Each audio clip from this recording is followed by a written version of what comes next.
Shalom,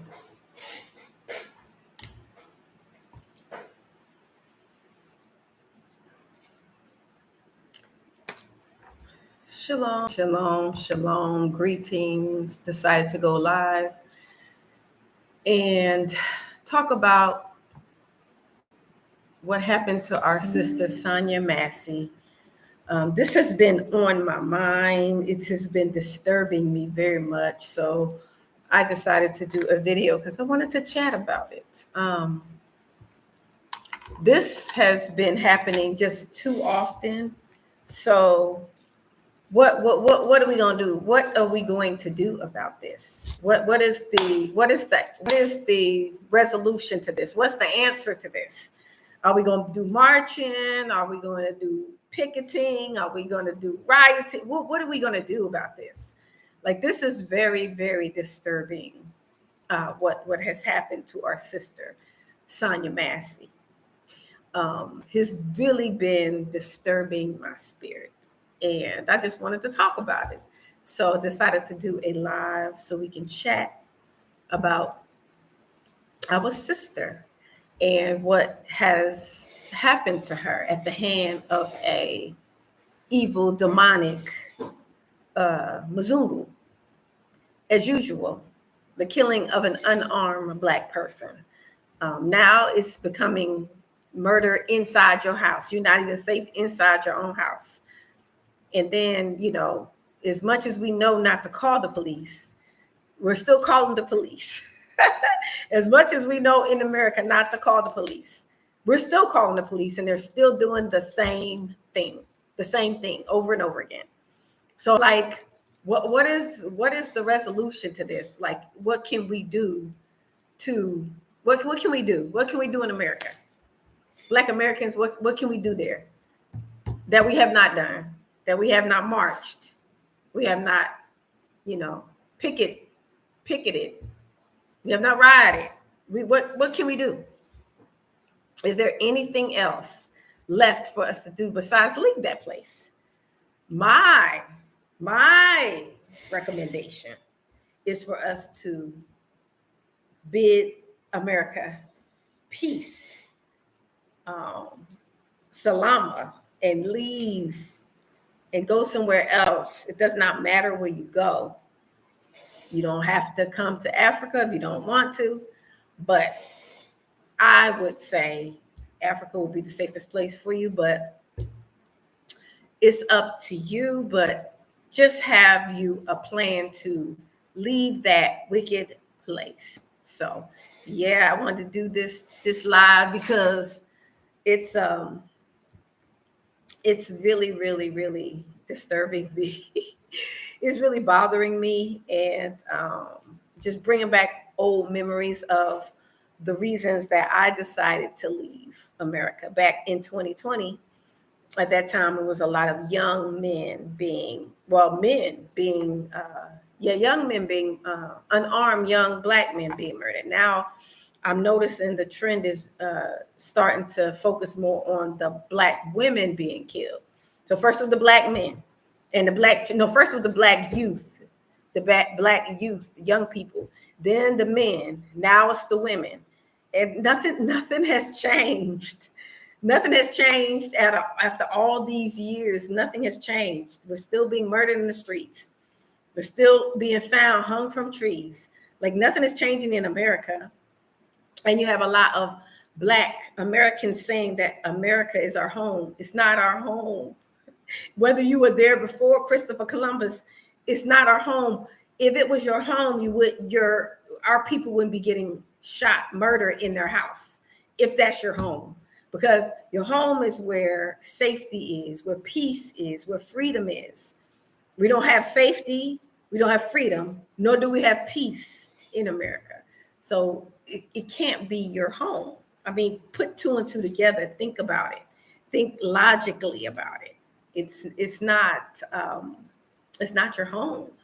I hate to bust your bubble and disappoint you, but America definitely is not your home. Black Americans, you need to find another country to go to. We need to find someplace else safe. You need to find a place that you will have safety, you have peace, safety, and freedom. Those three things are very important to the conducive to the peaceful life. It helps heal. It's what you need to look for in your life. Peace, safety, and freedom. Those three things are very important and detrimental. So you can't live in peacefully in a place where it's hostile, it's violent, especially towards you. We are the enemy number one in America. We are the ones that everybody is out to kill. Good evening, Traveling Tony. I just decided to do a live because I want to talk about Sonya Massey, our sister that got unalived by the police. And I'm feeling some kind of way. And it's just been eating at me. It's just been bothering me. Like I've been feeling so down about what happened to her. And so I wanted to talk about it. I know everybody else is talking about it, but it's just, I felt like maybe if I talk about it, I won't feel so, I don't know, maybe it'll help me, but I'm feeling like down about it. I'm feeling like I cried. Like, I didn't think I was going to cry, but I like literally cried about it. I just start really feeling like for her. And just, imagine that could be any of us, our relatives, our friends, our cousins. And so, yeah, it just really disturbed me. And I'm just like, nothing is changing. It's like it keeps happening. First it's the children, then it's the men, now it's the women. It's like it's a never-ending cycle of death and murder, just getting away with murder. And I mean, even if he is whatever that's going to happen to him, she's still gone. Like that's not going to bring her back, So it's really sad. It's really been disturbing me, y'all. I had to do this live. I wanted to chat. Like I said, we're all the way over here. We're in Tanzania, Africa, but I feel like I'm in America. I feel like I'm right there with my people because I'm feeling and I'm seeing everything and I'm feeling the same. I'm feeling that anxiety, that stress, that emotional, that anger. It's like all these emotions, and I'm sure our people over there are feeling it. Like it makes you want to rage, and it's not good because it's just not good. It's not good. So like I was saying, what can we do? What's the resolution to this? I say get out of that place. Get out of that place.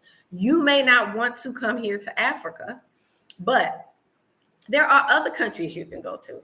You can go to other countries, around islands or somewhere. But that particular place, America, is just killing us in our home, in our house, y'all. So not even the women and children are safe. And it's just so disturbing to me. And I don't know, it's not nothing new, but I never get comfortable with it. I never get used to it. It's never okay to me, which is why I left, because I got tired of seeing that. And now I'm over here and I'm still seeing it. And it's just a never ending cycle. It just won't stop. Like they're constantly killing us. And I don't look at it like, oh, another death. Like it's bothering me. It's eating me up inside to see this. And we are so helpless over there to do anything. That we do the same thing. Somebody get killed. We have all these news people talking about to the family. I mean, it's the same thing. Nothing changes. They still keep doing the same thing. So what can we do? How do we get out of that drama? Is leave that place. We got to leave that place. That's the only resolution to this whole murdering situation. Yes, you can get murdered in other countries too. But I'm talking about what happened to my sister for no reason. Like, yeah, just senseless murder. Just people just don't have no kind of humanity. Like they're not even human. They could just murder somebody like a dog like that. It's just terrible. It's just so bad. So I'm feeling some kind of way. I decided to do a live. I was just actually trying to test my computer out because for some reason I was unable to. I accidentally had my camera off or whatever, and I wasn't able to see myself. But now I'm kind of testing it out to make sure it still works. But as far as me over here, all is well. But I'm more stressed out over here thinking about my family in America than anything. I'm thinking about our people. I'm thinking about the sister's family. And I keep putting myself, if that was me, I would be so sad and so hurt and so devastated. And and then the justice, hopefully, they'll get justice, but it's not bringing that loved one back. It's not bringing that loved one back. So it's just so sad.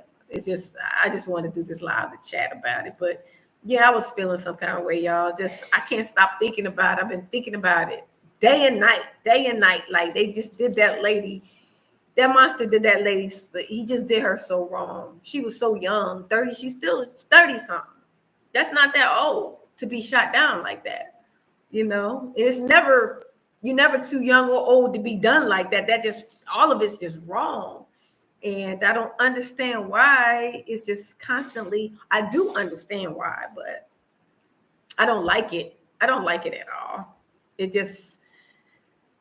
just so disturbing. I just wish our people would just come out of that place because that place is not good for us. People keep saying it's our home, but I never felt at home there.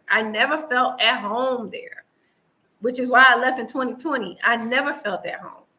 And so I don't feel like that because they don't make you feel you feel like a foreigner in your own home. And if I'm gonna feel like a foreigner, I might as well be a foreigner. I might as well go to another country and be a foreigner. To be honest, I get treated better here as a foreigner in Tanzania than I did when I was in America. The people in Tanzania treat me better here than the way I was treated in America. In America, people looking at you all crazy. You can't go to certain places. White folks looking at you all crazy. Different people looking at you all crazy. You all scared and nervous. Somebody might try to shoot you, might try to come, try to grab you and try to kidnap you and do some crazy junk to you. Like, I never felt safe in America. But here, of course I use wisdom now. I don't, do stupid stuff like be out all late at night by myself and running around here, half naked and all that. Now I'm not going to do that. That's not wise. But for the most part, I feel safe. I haven't really felt scared except for when I got robbed that time. I was a little nervous. I think I just had PTSD. I had to kind of get over that. But other than that, I feel safe, I feel free, and I have peace. Those are the three things that I did not have in America. I didn't have peace, I didn't feel free, and I didn't feel safe. So over here in Tanzania, I feel those things. I have to admit I do. So if you live in America and you are tired of that place, you tired of seeing our people getting murdered, you tired of the whole, it's just like a cycle. The same thing happens. Somebody gets murdered. It's all on YouTube and it's all online. Everybody talking about it. The news, the family is, talking and all this, and we're looking for justice. And then it stops, it dies down, and then it happens to somebody else. And then we do the whole thing. It's like we're on this hamster wheel. It's like a cycle that we're on. It's like a cycle that we keep doing this over every couple of months or every year, once a year or something.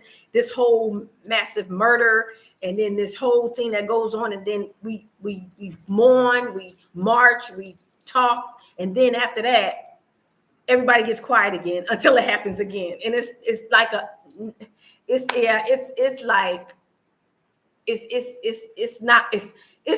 it's psychologically it's off. It's something not right about it. The whole cycle, it keeps happening over and over, and it won't change. That's the thing.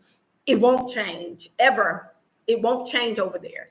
So the only thing we can do as Black people is change what we can control. We can't control that country and make them respect us. We can't control America and make them stop killing us, make them respect us, make them give us reparations, make them do this, make them do. We can't make nobody do nothing. What we can control is ourselves and the decisions we make with our lives and our families' lives, our children's lives, and our loved ones' lives. Now, we can't make our loved ones wake up and decide that they are tired and get out of that place.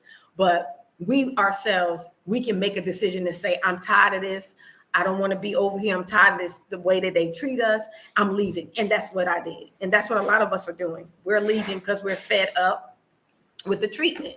We're fed up with seeing our people getting murdered in the streets. So we're just saying, I'm leaving. And then we decide where we want to go. So hopefully everybody got their passports. You feeling some kind of way, it's best to leave than stay there and be walking in anger, walking in like you are a time bomb, a bomb, ticking time bomb ready to explode. Yeah, like a ticking time bomb ready to explode because you're so angry and you're so frustrated. And then, you might see some redneck or something and, y'all might get into exchange and somebody could get shot. So it's just a bad hostile. It's like a hostile environment because everybody's real tense and everybody's real, temperatures are flared up. There have been prophecy that there was going to be a civil war over there. So I believe that like these type of things that happened to our sister, this is invoking tensions in everybody. Black folks, white folks, like it's just amping up the tension that is in America. So it's just not going to be the safest place at this point because tempers are flaring now. For me, I'm angry too. I am angry. And so if I was over there, it would be hard for me to go to work with a bunch of white people. I'm not even gonna lie. It would be difficult for me to have to go to work after this happened to our sister, have to go to work or work around a bunch of white people. That would be difficult for me. I would be so stressed out. Like I couldn't even open my mouth to even barely, besides saying hi, if I was able to even bring myself to do that, I know me. It would be hard for me to go to work with a bunch of white people after my sister just got murdered by a redneck, racist. Go to work around a bunch of them. It would be difficult. And then y'all know they would provoke. They would like provoke you. Somebody might say something stupid. Somebody might crack a joke, and then you're gonna get angry, and then you're gonna want to pick up something and knock somebody upside the head. So that would be like, that's why I had to leave, y'all, because the atmosphere, the environment is just so. It's too much anxiety. It's too much racism. It's too much toxicity. It's just too much for your mental health is at stake, which is what our sister Sonya Massey was dealing with. They said her family was saying that she had some mental issues, mental illness issues. Do you blame her? Do you look at the environment? Everybody over there almost should have some kind of mental issue. I know I had some when I came here. I had to sit down. When I came to Tanzania, I had to sit down for 6 months and just go to the beach almost every day. I was at the beach by myself. I had to get my mind right, had to get my spirit right. I had to wash off all the toxicity, all the drama, all the anxious, all the stress, all the PTSS, post-traumatic slave syndrome. I had to wash that off, and before I could even start, functioning normally, And this is the problem. Like we don't even realize how toxic and broken we are until we leave from outside of America. When you live there, you don't see it because it's always stuff like this, like what's happened to our sister, Sonya Massey. When you got so much of that going on, you don't have time to focus on yourself to see what is it about me that I need to work on? where am I broken at, where I need to fix myself so I can be a better, wife, friend, daughter, niece, co-worker, employee, whatever. What you don't have time to focus on you, because everything, your external, everything going on around you, outside of you. So you don't realize it until you leave that place and come somewhere where it's peaceful, like Tanzania or any other country. And then you get to look at yourself and say, well, wow, I got patience. I got short patience. I have temper. I have mental drama. I got, you don't even know what's wrong with you really when you're over there, because you got all this external stuff going all around. You'll get to see that you need healing in your life until you come out of that place. And so it happens a lot when people come here to Tanzania. I noticed that when they come here to Tanzania, they start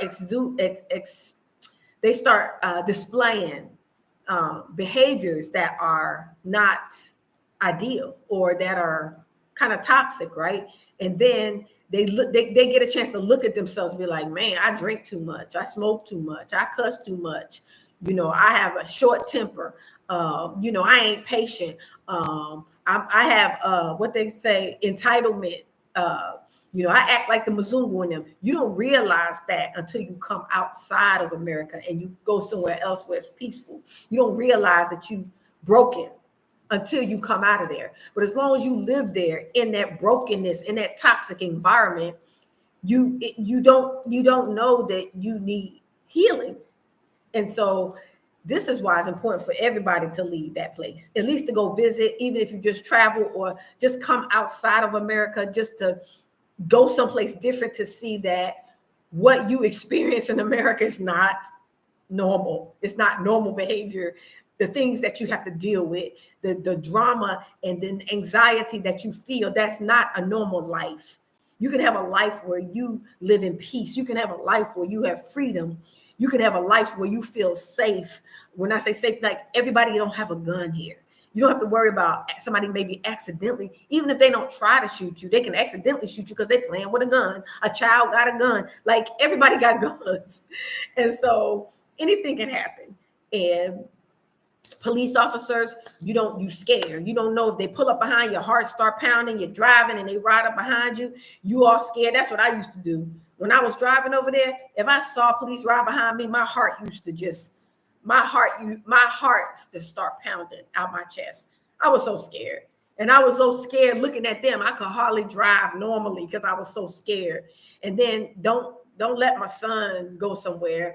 I'm constantly calling him like, where are you? Are you okay? When are you coming home? Like it was like I was pushing off my fears on him.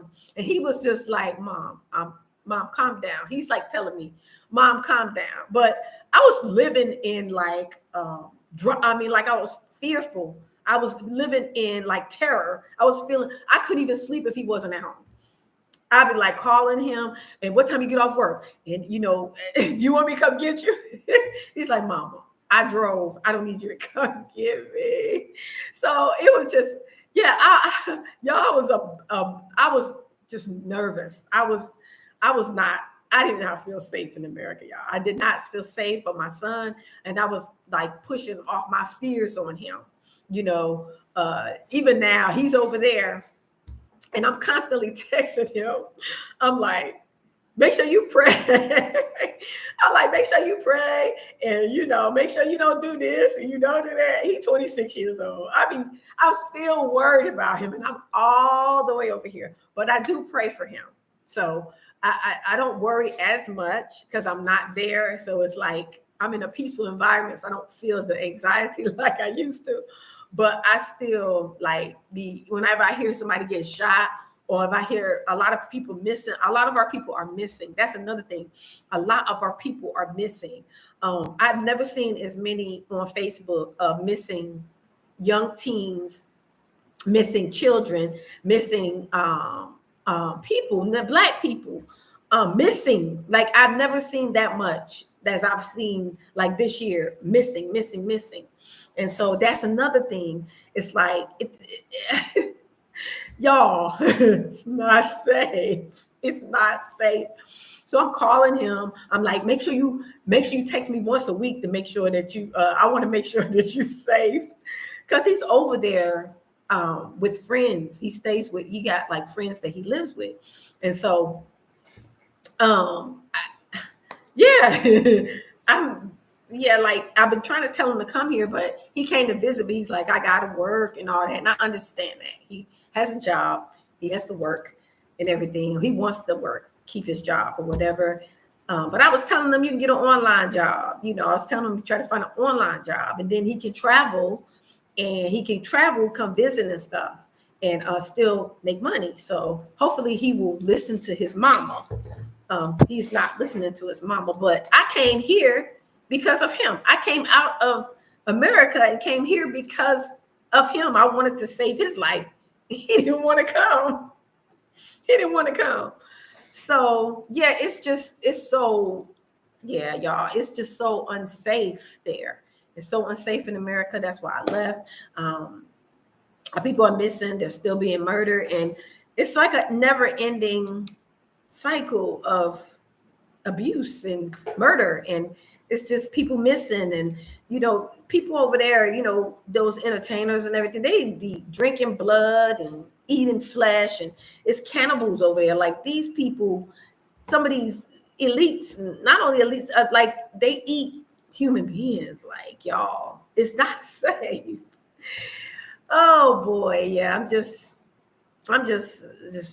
feel sad for our people, because that place is not good for us. It's just not good for us. We need to come somewhere where it's safe for us, but we can live our lives. We can raise our children. We can be at peace. Nobody's bothering us. Nobody's in our business, minding our business, asking us questions. What you doing in this building? Why you parking here? What you in this store for? Like, we don't have to deal with stuff like that when you come out of that place. People don't act like that. It's like such abnormal, toxic, monstrous behavior over there.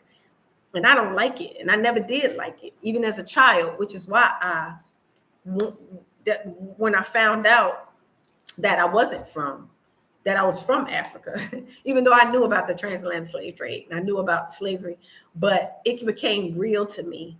And that's when I was like, I'm leaving here. Like, yeah, I'm getting out of here. So I decided to leave way back in 2018, 17. But I actually left in 2020. But yeah, I knew I was leaving. I was like, I'm getting out of here. I don't want to be here. So yeah, it's not healthy for our mental health. Mental health. It's not good for our mental health. It's just it's stress. It's bad on the body. The stress, it kills your body, makes you sick, and that's how a lot of people have ailments. And then the food, and then the water's not fresh. The food, it's just so many bad things. And I know it's where we was born and raised. I know that's our home, and I get that. I was born and raised there too. There's people asking me, how could you just leave everything you've ever known? And I'm like, because I don't like it. Like, that's how I could leave everything I've ever known. I left everything I've ever known, y'all. Everything. Car, house, furniture. Well, not house. I didn't have a house at the time. I was just about to buy one. And I was just about to buy a house, y'all. And when I was living in Colorado. Colorado was a nice state. I didn't have any issues there. But a lot of Mzungus, but they didn't bother you. They don't bother you like the ones down south. Like, I used to live in Atlanta, spent time in Alabama, and those ones down there are very racist. But the ones in Colorado, the white people, Mzungus, they weren't that bad. They were more like Bible Beltish type. So they was like really Christian like. So evangelical. So they wasn't focused on the black people. They was focused on their church stuff. And so they didn't bother us. So that was peaceful in that aspect, but not that I trusted them like that. I just never trusted Mzungus like that. So I had the opportunity to buy a house in Colorado, and I kept thinking, do I want to buy a house here? Because I was thinking, I know I didn't want to stay in a climate that was so cold. Colorado was very cold. And I was like, I know I want to move somewhere where it's warm. I want to live somewhere where it's warm because I'm cold natured. So that's why I never bought a house. I was about to buy like a townhouse, and I was like, nah, someone was saying, don't do it. And then I'm glad I didn't, because I ended up deciding to come here. Then I would have just been more I would have had to sell. So, or get rid of. So, but yeah, I just wanted to do this live because I just was feeling some kind of way about our sister. And it's like, as much as we put this call out, we try to tell our people, come out of that place. It's just so evil and wicked. And people be feeling some kind of way when I say that. Africa, then they start talking about Africa. I'm not talking about Africa. I'm talking about America. I'm talking about the police is going in your house and killing you in your own house. That's not a woman. You killing a woman that's 5'1". This woman's 5'1", 100 pounds, 115 pounds. And a big old police officer shoot this woman. Shoot a woman in the eye. Stop the madness. Y'all, that's demonic. It's so evil and demonic. And so, yeah, that place is demonic. There's too many demons, devils running around in that place. And yeah, the Muslims used to always say, growing up, the Muslims used to always say, the white man is the devil. And I used to laugh like, they tripping, wonder why they say that. Now I'm like, I'm wondering, some of them, not all, but they do some evil stuff. They do stuff that, like, they don't have no empathy. They don't have no empathy. But then you also have some Black people that don't have no empathy either. So, but it's just over there. It's like it's raising people over there that don't have no empathy. Like, people could just kill you, no problem. They get mad at you, just like, no problem. Like, I don't want to live in a society like that, y'all. It's just, I can't survive in a society like that, which is why I'm here. So if you want to leave America and you want to find a country that you want to come to where you have peace and safety and freedom, hit me up at Diasporanet. I'm gonna plug my business. Hey, sis, Golden Heart. Hey, I'm feeling some kind of way about Sonya Massey, but hit me up at diasworking@0gmail.com. It's a lot of us over on the continent. You don't have to come to Tanzania. You don't have to go to Ghana. You don't have to go to South. You go wherever you want. Just get a passport. At least visit so you can see. Sometimes you don't know the peace that you feel, the freedom and the safety that you feel until you come for a visit. You come for a visit one time, I guarantee you ain't gonna want to leave. You're not gonna want to leave. That's what happened to me. When I went to my first time on the continent, I went to Ghana. And I went during a year return. First time on the continent. And when I went, I did not want to come back. I did not want to go back to America. The only reason that I had to go back is because I was working and I didn't have a plan of how to stay. So I had to go back and, plan and see how I could come back, move back to Africa somewhere. But I knew it was going to be on a continent. I was thinking it was going to be Ghana, but it ended up being Tanzania. But yeah, I did not want to leave. Y'all, when it was time to leave Ghana, I fell in love with the peace. I fell in love with the fresh food. I fell in love with the fresh air. I fell in love with the people because they're kind. Yeah, they will scam you, but they were very welcoming. They were like Akwaba. That's like, welcome. Everywhere you went, welcome. It's like for 2 whole weeks out of my whole life. And I was in my 50s? I was in my 40s when I went. I was in my 40s when I went, my late 40s, because I'm 50 something now. But I was in my late 40s when I went to Ghana, and my whole life, y'all, I never went 2 weeks without racism. I never, my whole life I've lived with, and y'all can identify. And I'm in my 50s. My whole life I lived with racism. And when I went to Ghana for 2 weeks, that's the first time in my adult life that I did not experience racism for 2 full weeks. So I was there for 2 weeks because everywhere we went, it was nothing but Africans. Everywhere we went, we would, I went to, Accra, then I went to Kumasi, then I went to Cape Coast. Like everywhere we went, I saw some Mzungus at the, the Cape Coast, the dungeons. I saw some Mzungus at the dungeons. Yes, Golden Heart, Tanzania is heaven on earth. That's why I ain't left yet. But when I went to Ghana, I fell in love with Africa.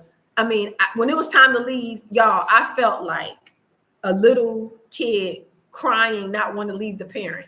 You know how like when your kid is, I don't know if you have children, but when a child is little, they're so attached to their parent. When the parent is leaving, they feel like their heart is going to fail them. They feel like they're not going to even live when their parents leave them. Like they almost like feel like they can't breathe. That's how I felt when it was time to leave Ghana, y'all. I was literally wanting to cry. Like as a grown adult, I did not want to leave. I did not want to leave. And one of the Ghanaians was like, well, just stay. And I was like, I can't stay because I didn't plan. I got to go back and make plans. But that's when I fell in love with Africa. And I vowed, y'all, I said, I'm coming. I'm moving back to the continent. I want to live like this. I want to feel like this every day. I want to be around people who look like me. I really do. And that's why I'm here. And people ask me, I've been here for 4 years straight, and people ask me, you don't miss America? Absolutely not, y'all. Nothing. I miss some family members, but not enough to go back. Even my son, I told him, if you want to see me, you need to come here. And he came here. He did come. He stayed for like 2 weeks. He had to work, but he did come. But I told my family, I'm not coming. I'm not going back. I don't like that place. Y'all never like that place. And people, Africans, when I tell them that, it's so hard for them to believe. They're like, really? And I'm like, I never. Just because I'm born, they don't mean I ever liked it. I remember, y'all, when I was younger, and I say this all the time. Y'all probably heard me say this in some of my other videos. I remember when I was younger, and I watched the movies about, roots and, the slave movies and stuff. And even in middle school, I think we watched it in middle school. And ever since then, I just was like, I don't like white people.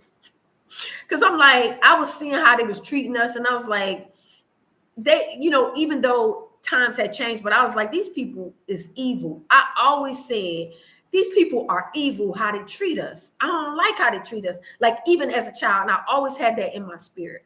So even as I grew up, went to school with Mzungus and worked with them or whatever, but I still always had that in me. Like, I don't like these people because I don't like how they treat us.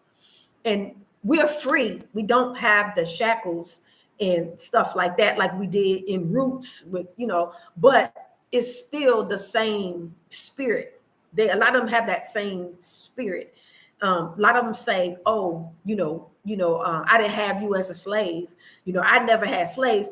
You have it, but that's your ancestor. So you have the same spirit that they have. And we can feel it. We are very sensitive spiritually as Black people. We can feel when people hate us. We around white people, we know the ones that hate us. And for what? Why do you hate Black people? Because it's in your DNA. It's in your bloodline. It's passed down, So it's the same spirit. Even though they haven't had you as a slave, they still feel that thing about you. And of course, we know it's spiritual because the scriptures say that Esau has a perpetual hatred for Jacob. That's another conversation, but that's the reason they have this perpetual hatred towards us. And the scripture said that it won't even end until everything is over. They're going to have this hatred towards us until the very end, until the Messiah comes back. So we're going to never have peace living around these people. We're not going to never have peace living with Mzungus, never, because it's written in the Bible and it's in them. A lot of them, they can never. It's a few of them that will tolerate us and whatever, they even like us, but majority of them, they have a perpetual,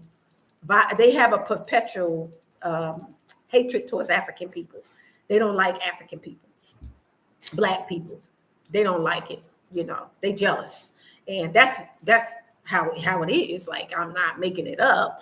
And so when you live in an environment around all these people, I see these people as my enemies. I can't even turn my back to you. I don't trust you. What you might do? They good for, don't go to sundown towns. Like, you turn your back, you might come up kidnapped somewhere. So you can't even go certain places in America without, certain places you have to be careful not to go to. One thing I could say about being here in Africa, Tanzania, I could get on that bus. I've gotten on that bus, y'all, and I done went to different countries on the bus by myself. And people think, oh, I couldn't do that. I don't know the language. I said to myself, with the racism I deal with in America, I take my chances with my brothers and sisters right here. That's what I was saying. When I came here, I didn't know no Swahili. I didn't know no T-shills. I didn't know nothing. And people was like, well, you going to Tanzania and you don't know nothing. I said, you know what? No, I take my chances with people who look like me. I'd rather work with people who look like me than people who, these white people. I don't trust them. Like, ain't no way in the world I could take no bus nowhere in America and feel safe. All them little towns, them buses be going through, anything can happen to you. And if something happened to you, they stick together. Like, they can come on and grab you. Everybody going, stick together, and you come up missing. I don't feel in my own so-called country that I'm from. I don't feel safe even catching the bus, but I can get on the bus here in Tanzania, and I can go to Morogoro. I can go to Zambia. I went to a whole nother country. It was a long bus ride. I went to Zambia. I've been to Kenya. I've been on the bus. None don't be happy. We all look alike. Then nobody bother you. So yeah, I that's why I said it's peace, safety, and freedom. A lot of times you don't understand what that means until you come out from her. You come out of her, my people, and then you'll see how the real world acts and thinks. Everybody don't mistreat you when you go into stores. They're not looking at you like you're trying to steal from them. People here don't do that. They say, Karibu, welcome. Whenever you hit the store, they gonna run up to you, Karibu, because they want you to spend some money. And not only that, they greeting you. It's better than you going to a store in America and they looking at you. They don't speak to you. They act like you're invisible.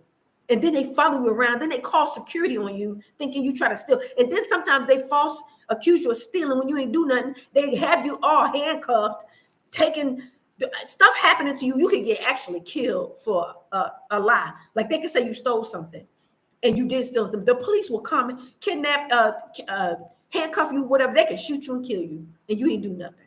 See, they don't do that type of stuff over here because everybody don't have guns. Only people who have guns is security and the police. And you see the guns the security have, they got rifles. So they'll stand like as security in the little security booth. And then, they're guarding like a house, the embassy, or a store, and they have rifles. So if you steal from there, ain't no talking it out. Ain't no police coming, because guess what? You gonna get shot. I haven't seen it, but these people know better. They know better. They don't even try that. So when you go in those areas, you ain't got to worry about nobody trying to steal from you. You ain't got to worry about nobody taking your phone. You ain't got to worry, because it's armed guards. But don't nobody else have no guns. You never hear nobody getting shot here. I've been here for 4 years. Haven't heard of nobody getting murdered like that in Tanzania. Except for actually not recently, a couple of months ago, 2 African Americans got into it and one killed the other. African American in Tanzania. Okay, see, this is what I'm saying. It's the toxicity that we experience, and then we come to these countries that are peaceful, and then we're full of rage because we've been like abused. We've been abused all our lives. So we get abused by racism. We get abused by some family members. And then we get raised up in an environment like that. And then we're on a ticking time bomb waiting to explode. Somebody say one thing to you and you go like those 2 guys. They was 2 African American. Well, one was a Tanzanian, but he moved when he was younger to America. And then the other one was from African American. And them 2 got into an argument. That argument could have been squashed if there was if they was both mature to, hash it out like the Tanzanians do. They might get into a dispute. You hardly see it, but if they have words, everybody get involved. Everybody be there to make sure they don't. Because if you fight here, they say that's you can get thrown in jail if you fight. If you have public fighting, then that's illegal. Like they can get locked up. So that's why you don't see them fighting a lot. So if you see them argue, I think I've been here 4 years. I might have seen like 2 arguments. Everybody come. Our 2 brothers, they arguing, then they start fighting. The locals ain't trying to break them up. They watching them. And then one got a knife that went too far for an argument. He got a knife, not even a gun, a knife. He grabbed a knife and he stabbed the Tanzanian, the one that was born in Tanzania, but he lived in America. The other one stabbed him to death. He killed him. Us in Tanzania. You don't even see Tanzanians doing stuff like that. So come on, it's how we was raised in the environment that we're raised in. Where we be on like edge, we be on edge and ready to explode because we full of hurts and we full of frustration and PTSD, just everything we've been raised with. So I myself knew that I needed to get out of there. I didn't want to spend the rest of my life in an environment where it's hostile against me. Yeah, you can have your own house. Like a lot of people have their own house, their own land or whatever, but you're not an island to yourself. You still got to go to the store. You still got to be around other people. And when you do go around, do you have to deal with people being, disrespectful to you and racist people, looking at you like they want to try to do something to you, and everybody got guns, and it's just not safe. It's just not safe. So yeah, I was on my soapbox, y'all, and I wanted to talk to you because ain't no resolution to this murdering, this senseless deleting. This sense, like people be saying, deleting and unaliving, this senseless deleting and unaliving of our people, it will never stop as long as we live in America. It won't stop. You got some stuff, you got some stuff going on in Gambia with the sisters too. Yeah, for me, I wouldn't, because that's going on.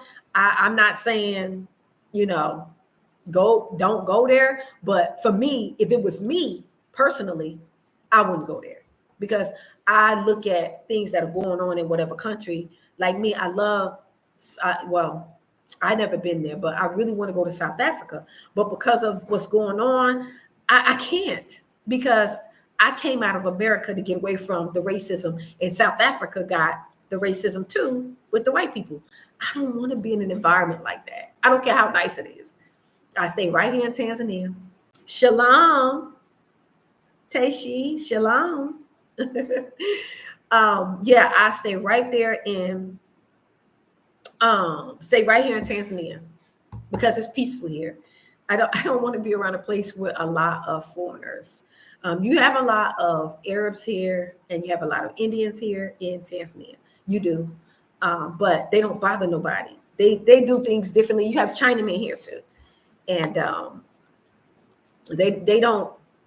you don't see nobody bothering nobody. And we go to their stores and everything, and they friendly. They talk to us, they speak, like they know that we are different. A lot of these foreigners, when you go outside of America and you go to these different countries, they know everybody know who we are, y'all. Everybody know who African Americans are. Everybody know who we are in America. We're one of a kind because everybody can hear us speak, see how we act, see how we walk. People know, even foreigners, they know who we are. And so they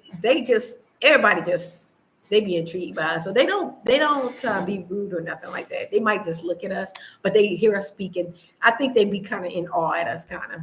So we don't get no pushback like that. We don't get no racism like that. Even when I went to Zanzibar, last time I went to Zanzibar, it was a lot of white people at the resort I stayed at, a lot. But they was not from America. They was from different other countries. I think like Italy, Germany, maybe even Russia. I don't know, but because they were speaking different languages, and I don't know all the languages, but they wasn't rude to us. They would hear us talk, and they would notice. They would look. Some of them would, I didn't get that same vibe from them. How we get it from the ones in America. The ones in America are the worst, and the ones in Southern Africa the worst. So the Dutch are the Dutch in South Africa, and the ones in America, they act alike. Ones, the racist ones in America and the ones in South Africa, they act just alike. They got, because the ones in South Africa, the Dutch, they the ones who had the apartheid, just like in America, the racist ones, the Jim Crow laws. So they got the same spirit, the same very evil people. They the same way. So I don't want to be in America around them. And I definitely don't want to be in South Africa around them. I just want to be somewhere where it's peaceful, where I don't have to deal with this black and white situation. And so Tanzania is very peaceful. I've been here for 4 years, and I've been able to heal. I've been able to grow. I've been able to have peace. I feel safe. It's not the easiest in that it's not perfect, but it's paradise. The weather is beautiful all year round. You can wear this. You can wear stuff like this all year round. All year round. Like now it's wintertime here. When it's summertime in America, it's wintertime here. It's wintertime. That just means it's not as hot. It's still warm, but it's not as hot. And then if you don't like the heat, you can go to other countries that are cooler, like Arusha is cooler. So you probably have to wear a jacket. You got Tango, you got different cities in the country. So it's a lot of different places that you can go to, if you don't like the heat. For me, I like it hot, but I've been to other places, and I just don't want to wear a jacket. Like, I like to live to where I don't have to wear a jacket. I like to live, I don't have to wear socks. I like to live where, I can dress like it's summertime every day. So I've been here for 4 years, y'all, and I've been dressing like this for 4 years. So when I go to other places where it's cool, sometimes I have to think like I need to bring a jacket, or I need to bring a sweater, some socks, stuff like that, or some closed-toe shoes, because we wear sandals every day because it's sand. We're around the peninsula, so it's like sandy. So, and even if it's not sandy, you live in an area where it's just, it's dirt. You can wear sandals every day. So this is like paradise, y'all. I'm not even gonna lie. And it's so peaceful. It'd be so quiet. And it's just nice. It's really, really nice. So try to encourage people to at least come for a visit, because it's not as easy to stay, but it's possible. There's different things you can do to try to get, permits to stay. But yeah, it's better than America. I'm not even gonna lie. Now it's weird because America is more developed. It is more developed, more conveniences. You have more conveniences. But for me, I'd rather live in a place where I don't have as many conveniences like I do here, but I have peace, and I'm safe, and I feel free. I never really felt free in America. I didn't feel free because I always had to work for companies where I felt like they had me like a puppet on a string. So I couldn't be who I was. I couldn't dress a certain way. I couldn't wear my hair a certain way. I couldn't be who I authentically wanted to be. I couldn't be myself. I had to be like a corporate person. I had to be the stereo, I had to be fit the corporate way you have to be. And that's not really how we are. We are very unique and creative and all that stuff. And we work these jobs, especially for these different companies in America. It's like you're a slave to them, even though you're getting paid, but doggone well, they underpaying you anyway for your skills. But it's a job, and they still control you. They control, when you eat lunch, or, how much work, the level of work you do. Like, they control your life. You feel control. You don't feel free when you're working for somebody else like that. Now, if you're in America and you have your own business, That's different. You control your own time. You dress how you want to. You go on vacation. That's nice. That is nice. But you still, when you come outside of your own world, your own house, you can have the nicest house, the nicest car, and live. You're not, live in a nice area, whatever. You're not an island to yourself. You still have to get in your car and go to the store and go to different places. Then you got to deal with other people that's looking at you all crazy because you're driving a nice car, police trailing you, or asking you questions, or harassing your loved ones. Like, who wants to live like that?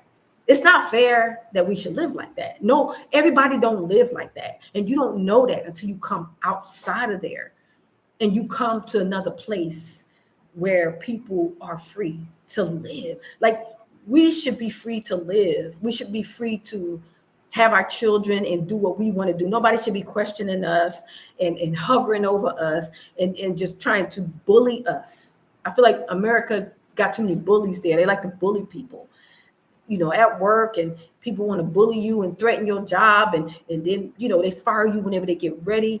Your security is not even, your jobs ain't even really that secure, because these people, they can come in one day in a bad mood and fire you just because they're in a bad mood. Like, you don't even have to do nothing. It's a lot of these jobs are at will states, where they can fire you for anything. They can fire you if they get jealous of you. You might buy a nice house, nice car, coming to work with some new clothes on, and they get jealous and they fire you. Like, I got tired of living like that. That has happened to me. That has happened to me. And I was just like, when I get out of this place, I'm never coming back. I said, I'm never coming back. And that's where I am today. People always ask me, you don't want to come back and you don't miss it. And no, I do not. And when I see what happened to our sister Sonya Massey, it just confirms what I've been feeling way back when I left in 2020 and before then. It just confirms the way I feel. And it confirms that I'm happy that I'm not there, because I can't. My spirit, when I see our people being treated like that, it affects me a lot. I'm a very sensitive person. It affects me tremendously. Like, I'm not one of them types that can see something, see people getting murdered or some being mistreated and just be like, that ain't me. That ain't my family. And they keep on living and being happy and just going out to eat and going on vacation, just doing stuff like it ain't affecting them. I can't do that, because it affects me spiritually. It hurts me when I see our people, missing, when I see our people getting murdered. Even though it's not my personal family, I feel like it is. The way I feel in my spirit, it hurts a lot.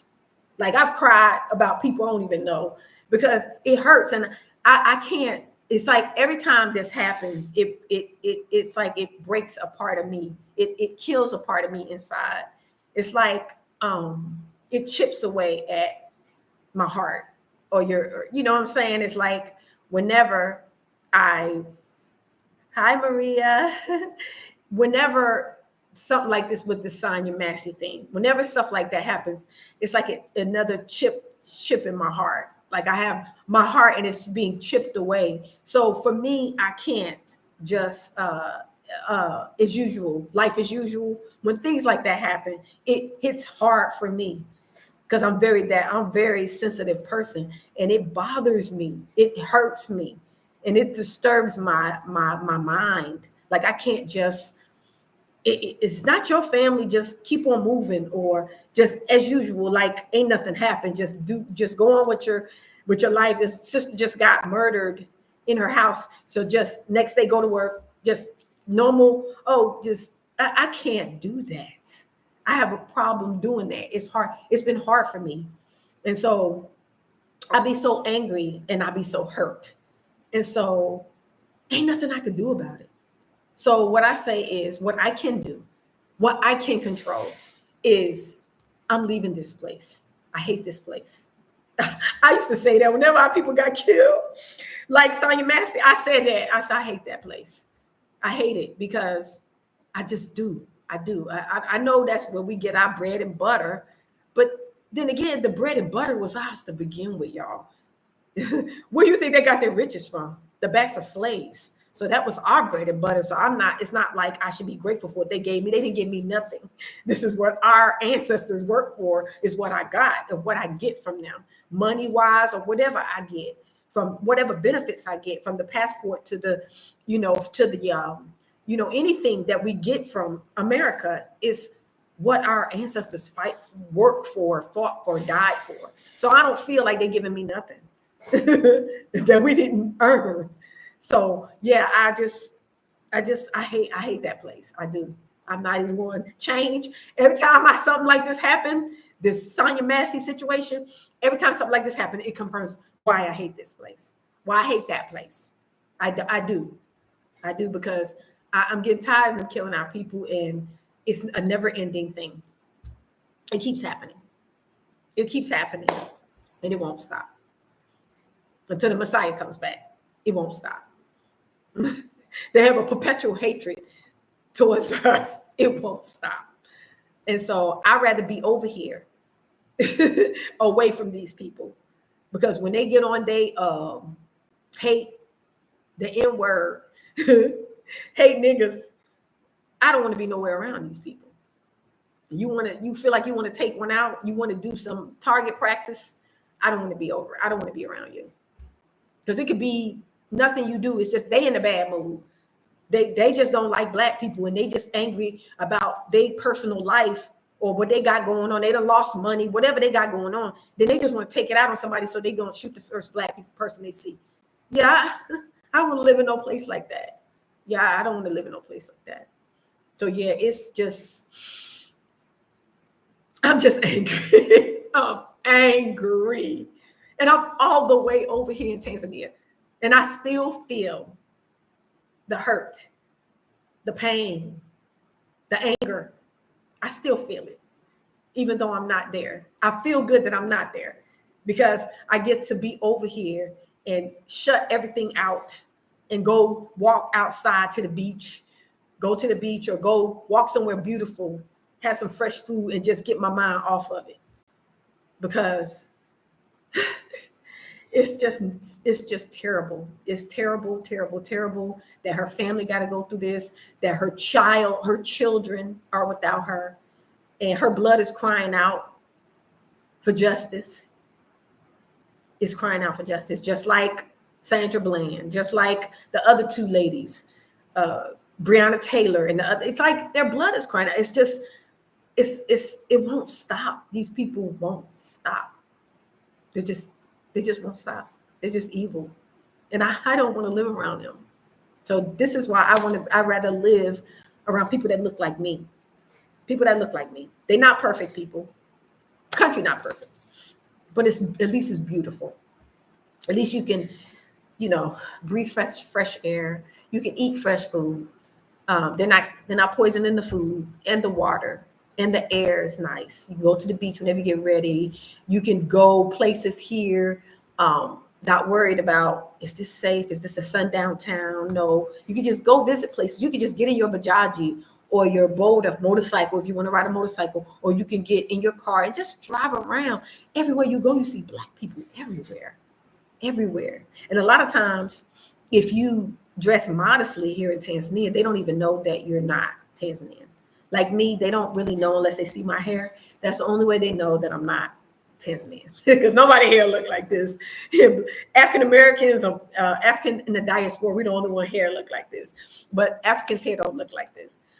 So I don't know why their hair don't. Every now and then you'll see an African with gray hair, but for the most part, even the elders, they older, like 70s, 80s, their hair is still black. So I don't know. Their hair don't look like ours, but that's how they know that you're not. But if I cover my hair, they don't always know that I'm not Tanzanian, because I don't really speak out loud. And I speak a little bit of Swahili, and so they don't always know. So, and I like that. I like people to think that I'm from here, because it's like you feel like almost like you fit in. Almost like you fit in somewhere, because it's hard to fit in America because of the complexion, because of the color. You know, people know you Black, this person's white. Like you, it's hard to try to blend in unless you are one of those people that can pass. And even passing is still, you know, you still, yeah, I couldn't do something like that. But you, at least you can try to fit in when you're all half and half, stuff like that. But when you're Black, mm-mm. Yeah, it's gonna be hard for you to fit in America. It's easier on the continent. So I just wanted to come to you guys and do a live. I said I was gonna do one, and I just wanted to talk about the Sonya Massey. I feel better already. I think I just needed to get it out. I just needed to talk about it because I was kind of holding it in. I was just feeling bad. Like I feel bad for her family, and you know, she has some mental issues, but can you blame? I mean, like, I can't blame that she would have. I mean, a lot of people have mental issues. They have mental issues they don't really realize they do. A lot of us have brokenness, and we've been abused and misused, and you know, just it's a lot going on. And so people got mental stuff that they're dealing with. But at least you come over here, it's peaceful and it's quiet, and you get to sit with your thoughts, and you get to figure out, like, are these thoughts like negative, are they positive, are they like, where they coming from, are they coming from the devil, are they coming from the Father? Like, you get to sit down with yourself in peace and quiet and think and listen to your thoughts and your heart and stuff to see, to, you know, decipher what I got going on. Is my thinking right? Is it, do I have a sound mind? You know, Father, if I don't, please help me, you know, get these voices out of my head, whatever you need to do. And it's hard to do it when you live in a toxic environment. If you live in a country where it's drama constant drama with the celebrities, with the fake pastors, with the lying homosexual pastors, it's always drama. So you're constantly stimulated, and you on up on edge like this constantly. You don't get to sit with yourself and have peace and really, you know, unless you go on vacation or go somewhere out, cut that phone off, everything off, and just spend time alone, praying somewhere. You can think, you know, look within. It's hard to do that in America because you constantly TikToking and Facebooking and all these social media, and you just got to be stimulated. You just need time to heal and get away from all the drama and all the noise and all that, you know. And so, I just wanted to come and do this live. I'm over here in Tanzania. Been over here for 4 years, and I love it. Always thinking about my people in America. I'll be like, I wish they'd come out of there. Like, I wish there was something over here to where a lot of us could come over here. And it's harder to set up things in Africa because everything is different. People don't have a lot of money ain't nobody rich. And I know people say we can pull things together, but that's harder to say. It's easier said than done to pull your resources together with people that's broken. Everybody got their own issues. Everybody got people be fighting each other, mad at each other. And even over here, you got people coming out of America, coming to the continent, and they bringing that over here because they're broken. They're bringing that over here. And so it's hard for us even to pull together over here because of such the abuse that we have endured, to work together, to not be jealous, to not be envious. You know, it's just hard. But the Most High can make a way. The Most High make a way. He's the one that's going to bring his people out. And, he's the one going to have to do it. But we could do our little piece of it. That's why I created a business, and I want to do the consultations, which a lot of us do, for those who are interested in leaving the West, and you want to come to the continent. You want to come to places where some of us are. You can connect with some of us, and we can help you get established. That's why I decided to start doing consultations to help our people who want to leave. Because I know I didn't have anybody to help me because nobody was really here when I came. But it kind of would have been nice if there was somebody I could reach out to. When I got here, there was a lady that was here, a lady here right before me. She got here like 2 weeks before me. She knew a little bit more than me. So what we did was we exchanged numbers and we connected. And that's when I was able to move on the around the peninsula where a lot of us are now. You know, certain areas that we always recommend people to move to. So because most of us are in those areas, and those are international areas where they speak more English. So I didn't know that at the time, but it's good that I was connected with her because she knew a lot about the area. She told me about the Uber. I didn't know I drove in America, so I never really used Uber. So she showed me how to use the Uber app here. I downloaded it on my phone, but I just wasn't, I didn't know, I never used it because I drove everywhere in America. I drove everywhere. I would drive to the train station to catch the train to work, but I would park at the train station, or I would catch a bus to the train station. So I never really did Uber. I didn't really know how to use it.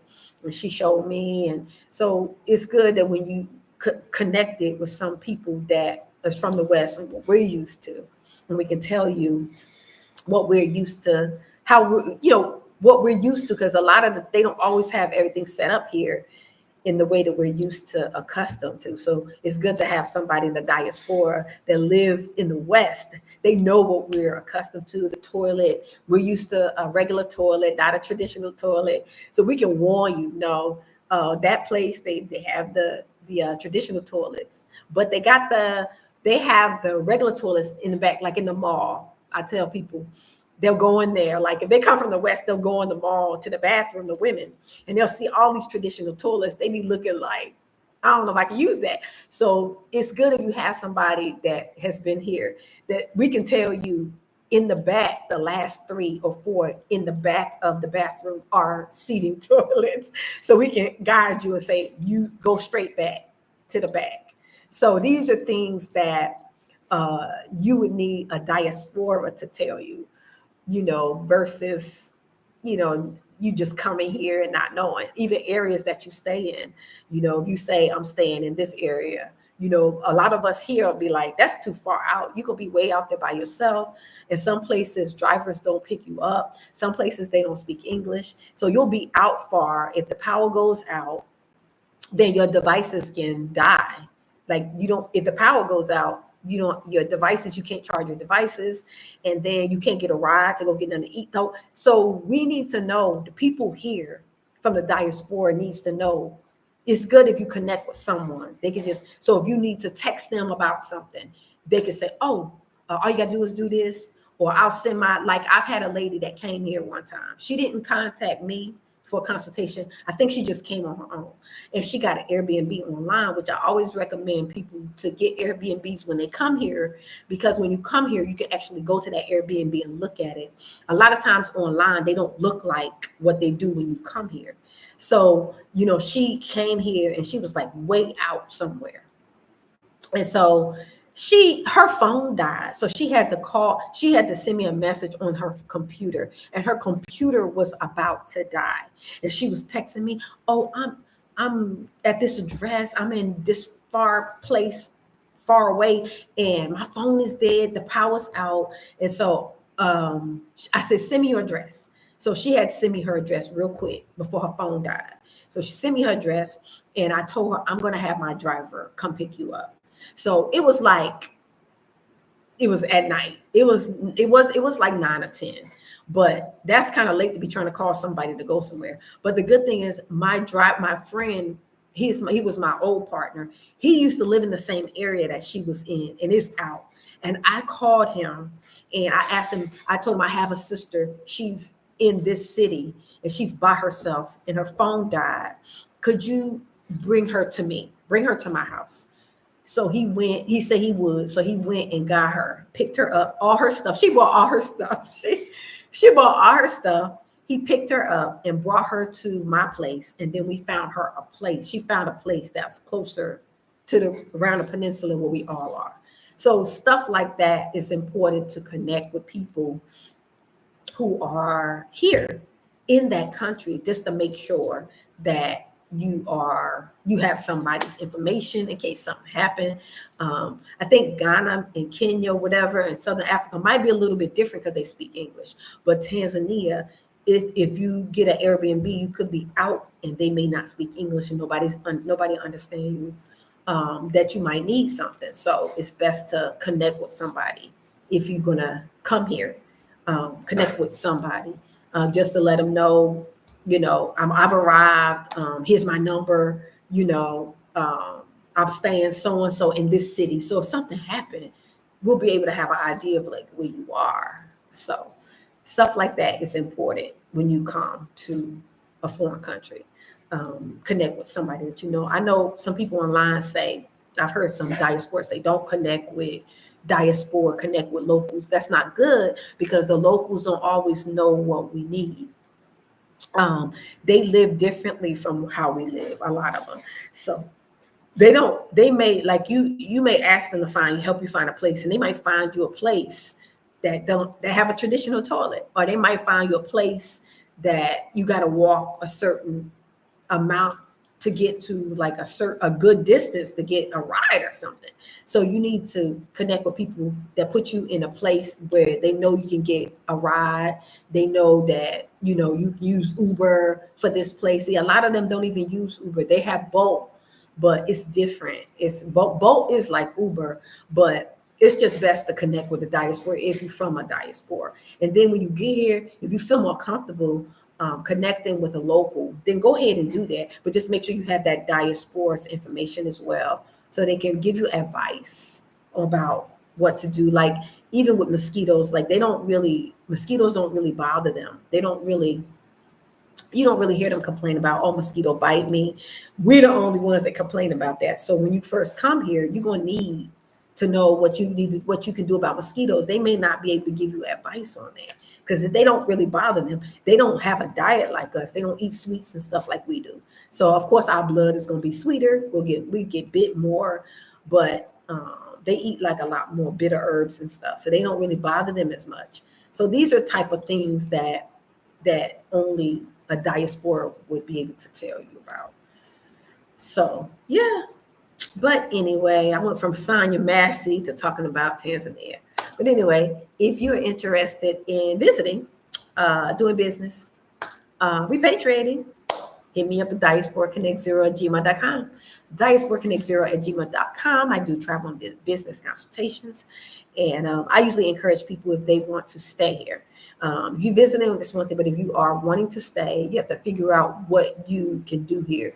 Like you have to have a plan. So if you want to come here, what are you going to do here? We want to do business. We want to, most people do want to buy land, but in order to buy land here in Tanzania, you have to own a business or invest in a company over a certain amount. I wasn't interested in that investment type, that arena, because I wasn't wanting to invest my money into somebody else's company when I could just create my own business. So that is what I'm encouraging people to do, because if you do that, you don't have to be partnering with another company and expecting them to do this and that for you. And they can do it, but to me, I'm the more independent. I like to do I want my own business. So yeah, I partner with a local though. And so yeah, they have one more share than you. When you're a foreigner, they have one more share, but that's just in your shares. That's not in your assets, your revenue, or your income. So the revenue, the assets that you bring in and your income, that's not 51% for the partner. All that's yours. 51% is just the shares in the company, which they're not selling. They're not, you already, all that set up when you set your, do your memorandum of understanding for your business, you set that up, nobody's selling shares. So nobody's selling nothing. And then as a company, nobody can sell any assets or anything unless it's everybody. So even though you as a foreigner probably have the money, the resources, and bringing in the assets, equipment or clothing or food or whatever, then you control. Nobody can. You don't have to worry about nobody selling, like your local selling any of your stuff. Nothing can be sold. It has to be like at 100% in order to sell your stuff. So That's a good way to do it. And then under your business, you'll be able to purchase land if that's something that you want to do. And when you do that, it's good to do that because when you come to Tanzania and you open up a business, you have to have a business address. So you have to probably rent a place to do business. So it's good if you create your business, you have to have an address. So you'll probably have to rent like your rental or rent a place. And then when you buy land under the business, you can just build an office for yourself. So you don't have to like rent from somebody. You can just build, buy land under your business and then build an office for your business. And then with that, in that way, you can buy the office for your business and you can buy the house. You can build a house on that land that you buy. So, because the land that you buy under the business is going to be, you're buying it under your business. So it's a business asset. So you can build your office on there, you can put a house on there and do business on there. So that's a good way to do it. If that's something you want to do, if you want to come here, if you are not retirement age, we can get, well, some people you can get a retirement permit, and some people, if they have income, they have an income-based visa as well. I don't know which one that is. They have the ABC, different numbers, different letters. Taishi, are there any restrictions on having a childcare babysitting business? No, there is not. You can do something like that. You can do like childcare baby. Nope, you can do that. You had just create you a name of a business, and yeah, that's what you want to do. Just make sure it's not in education, and yours is not, because trying to get into the education field here is difficult because they already got their standards. They follow the Western education system stuff. So a child care babysitting, that's good. That's like the Uhuru Community Center they have here. So African Americans created the Uhuru Community Center. So it's a community center, and they do they do stuff like they teach them different skills, and kids can go there while their parents, something for them to do. Like they do activities, they do arts, they travel. So it's not a school, but it's a community center. So yeah, you can do that. You can do that, Taishi. And that will be a good idea because people need that. They have places like that, but I think they consider that like a school. Yeah, it's a community center. You can look it up. It's called Uhuru Community Center. It's in Tanzania, and it's an African American couple that they've been here just as long as me. I think they got here in 2021, and they created a community center, and it's the only one here. It's the only community center here. So what your idea about the child care babysitting business, that's a good idea. That's a good idea. Any kind of business to do with manufacturing food is good, like agriculture, because food security is always good. It's always good. But even with that, is if you can create a business, buy land, then you could plant some food. Maybe you can sell a little bit of it. You can sell some of it. You can eat it to sustain yourself and make money too. It's options for you when you buy land. And when you buy land, you buy it. You don't have to pay like taxes on it like in America. You don't have to do that. You have to pay all these taxes on it. You buy it and you purchase it. It's under the business. And so you do whatever, you do business on your land. Live on your land, put your little garden on your land. I guess you want to get some chickens or something, cows or goats or what you call lambs or goats or sheep, so. But yeah, so it's opportunities. It's a challenge, but it's doable. Just have to make sure that you have some streams of income. Like your savings is good, but savings run out. So you want to make sure you set up like maybe an online store, sell merchandise online business. Business online job, some kind of streams of income. So if you have savings, some streams of income while you trying to set up your business or whatever, then you be okay with your finances. Yeah. So it's a possibility for you to do things. Taishi, I'll be here for you, sis. I will be here for you. I'm here for y'all. If y'all decide to come, hit me up and I do a business consultation or whatever you want to do business. I give you information, give you advice. Make sure you're good. Make sure you're in a good area. Make sure you got your mosquito cream. Make sure you you find your place in the area that's safe and they speak English. And I make sure you straight. Yeah, I've been helping people since I've been here, and it's been very rewarding. Like this helping our people that I've been doing. This has been more rewarding for me than any other job I've ever had in my life. Any other job that I had, like working for the Mzungus and working in America, I never felt like it was as rewarding. But what I've been doing here for the last 4 years, helping people, I feel so fulfilled, and I feel my life is like have a meaning, like it's purpose to why I'm here and what I'm doing. I feel proud to help my people to be able to come here, to visit, to get established, to do business, whether they stay or go. They had the opportunity to visit and experience life outside of the West, so it's been very rewarding for me. And it's a lot of us, doing consultations, but for me, I've helped a lot of people since I've been here, and some of them have stayed, and some of them have gone. Some of them have gone to other countries, but when they were here, they I made sure, I make sure that they good. Like it's no way in the world I'm gonna have my people coming here being, especially the sisters. My focus is usually for the sisters and the children. The men, they be all right. It's a lot of men out here that can help the brothers.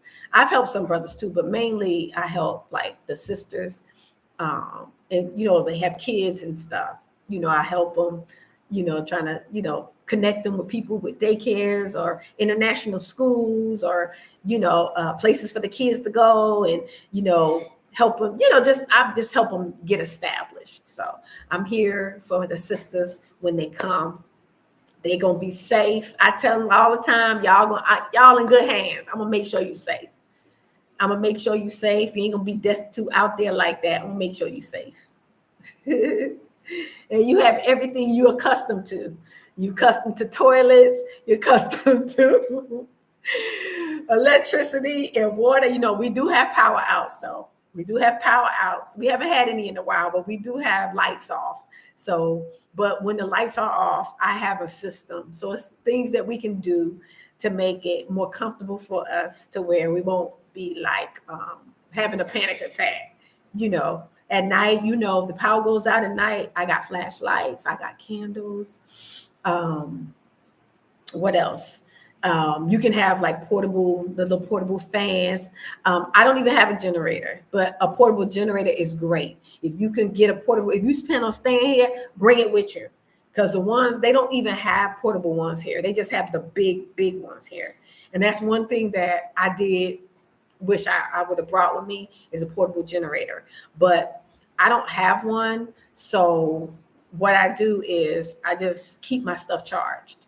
So I have a flashlight. I have, the little portable fan. And what else I need? I got candles. And so if the lights go out at night, then a lot of times you're in the bed anyway. But if it goes out and it's dark, you can have your lights on, you finish what you're doing, eating, cleaning, washing dishes or whatever, and then you go to bed.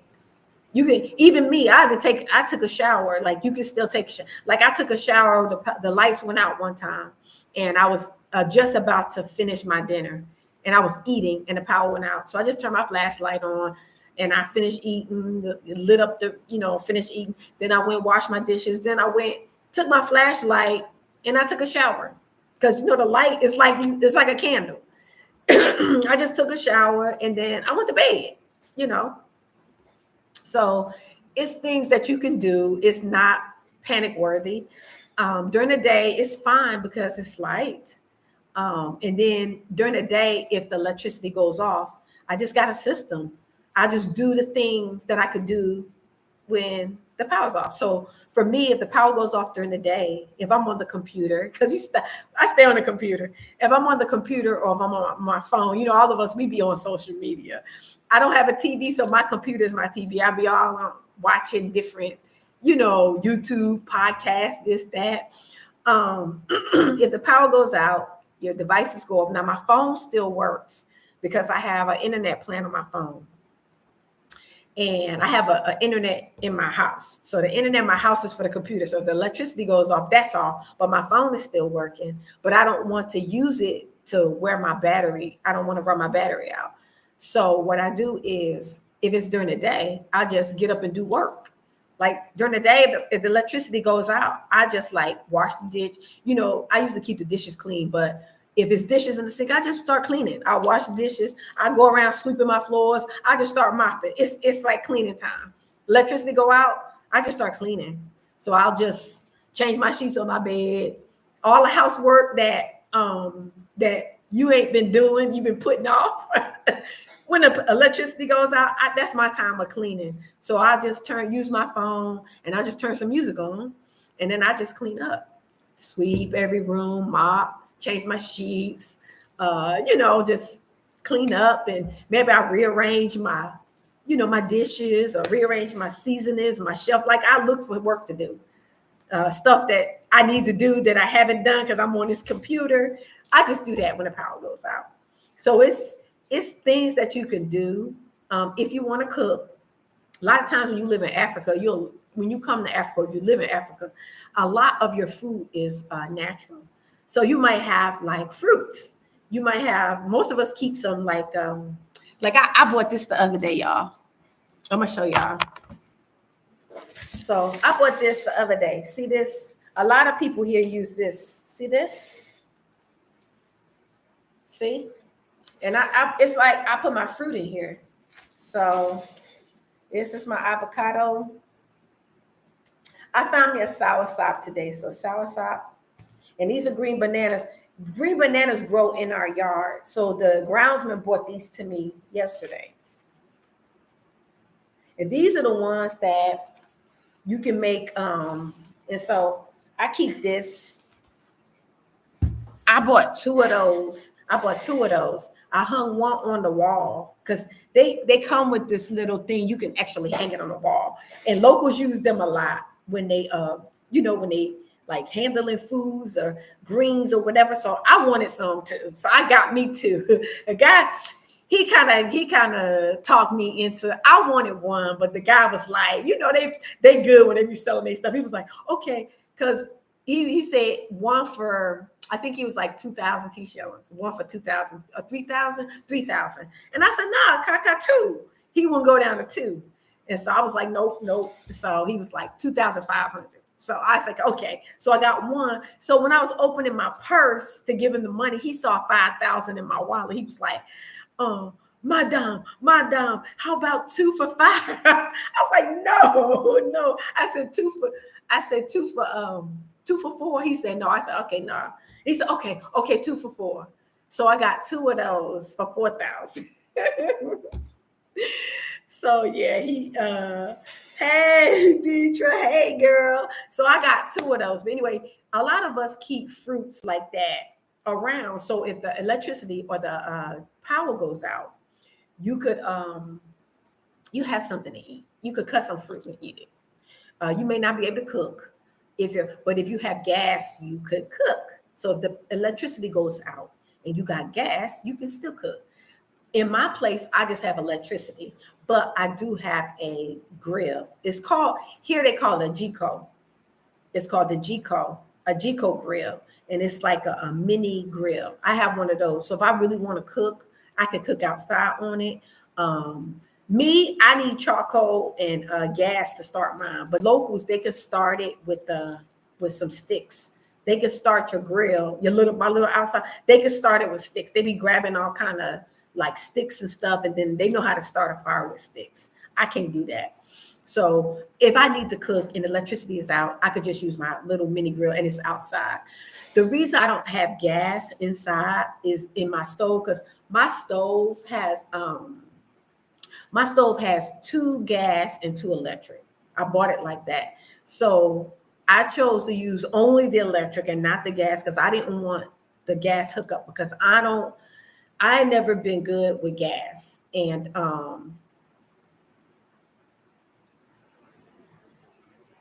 yeah, I never been good with gas. Even in America, I was kind of iffy. The good thing about America, you can turn it off. And then in America, we have the fire the detector and the carbon monoxide detector. They don't have that stuff here. So I did not feel comfortable with gas in my house. Like, they keep the gas outside, a lot of them, but some people keep it in. And so if gas is leaking, which normally they have the thing turned and it's not, but I'm just not comfortable. I would say I'm not comfortable with gas. So I did not want, first of all, gas in my house as far as sitting the gas thing inside the house. And then I just didn't want gas at all, because they don't have the detectors that we're used to having. And so I was feeling some kind of way, y'all. I was like, you know what? I just deal with electricity. I'm not dealing with gas. Yeah, so I don't deal with gas. I just have electric, but I have my stove is equipped to do gas, 2 gases and 2 electrics. So, and we got some of the same stuff here. It's just we don't have all the conveniences like those smoke detectors and those carbon monoxide detectors. We don't have those, but they don't also have fires and stuff like they do in America, like the house is blowing up and all that stuff. They don't have that. And so, yeah, I don't understand it. Even with the accidents, they don't have a lot of like car accidents here. They don't have a lot of car accidents here, but they drive like, they drive crazy. No kind of structure, no lines in the road, just everybody do everything, but they don't even have half as many accidents that they do in America, with all these rules and laws and lights and signs. And yeah, it's just weird. It's weird. They just have a natural vibe and how they do things. I don't feel comfortable driving here. If I lived out, though, I'm in Dar. Dar is a big city. But if I live outside of Dar, but if I lived in another country, another city of Tanzania out, then I would get a car. But I don't feel comfortable. And I have a driver's license, but I don't feel comfortable driving here. First of all, it's on the other side of the street. The steering wheel is on the other side, and then they drive on the other side of the road from us. So those 2 things, different side of the road and the steering wheel on the other side, and then they drive too much. If I have to drive, I could for emergencies. I've been here long enough now. I know what side to drive on, but I don't know. It's weird. Yeah, it is weird, Deidre. It's very weird. Yep, the house is not wood. They're cement. Yep. That's another thing I like about the houses here. They're cement. They're not wood. So the burning down, and then, yeah, so I felt like this house is sturdy when it's made of cement. And then they put, they have those bricks, those big bricks, and then they put the concrete over it. Or was that cement over it? I don't know. I guess cement and concrete, is that the same? Anyway, that's how they do it. And I like that because the houses are like solid. Their houses are very solid. It's not real flimsy. Unless unless you get like the little hut type houses, the hut type houses. And even with those, you can make them sturdy. You can make them. They don't have to be made of straw or whatever. So, yep. Center, yeah, Tony, yeah, center block. Hey, Tony, yeah, center block. Yeah, I like the sturdiness of the center block. You don't have to worry about like storms and all that stuff because they solid. They ain't going nowhere. Yeah, so Hey, family. Thank y'all for jumping in. I started off talking about our sister, Sonya Massey, but then I started talking about Tanzania, how beautiful it is, how our folks need to come at least visit. I told them if they come, I make sure they good. I make sure they good. I look out for them. They'll be fine. Won't let our sisters be destitute out on the street nowhere. I done helped people before, y'all. I done helped this lady. Okay, so it was a lady from the UK, I think, and she came with her son. He was 9 years old. And she saw me, she found me online, and she started emailing me, right?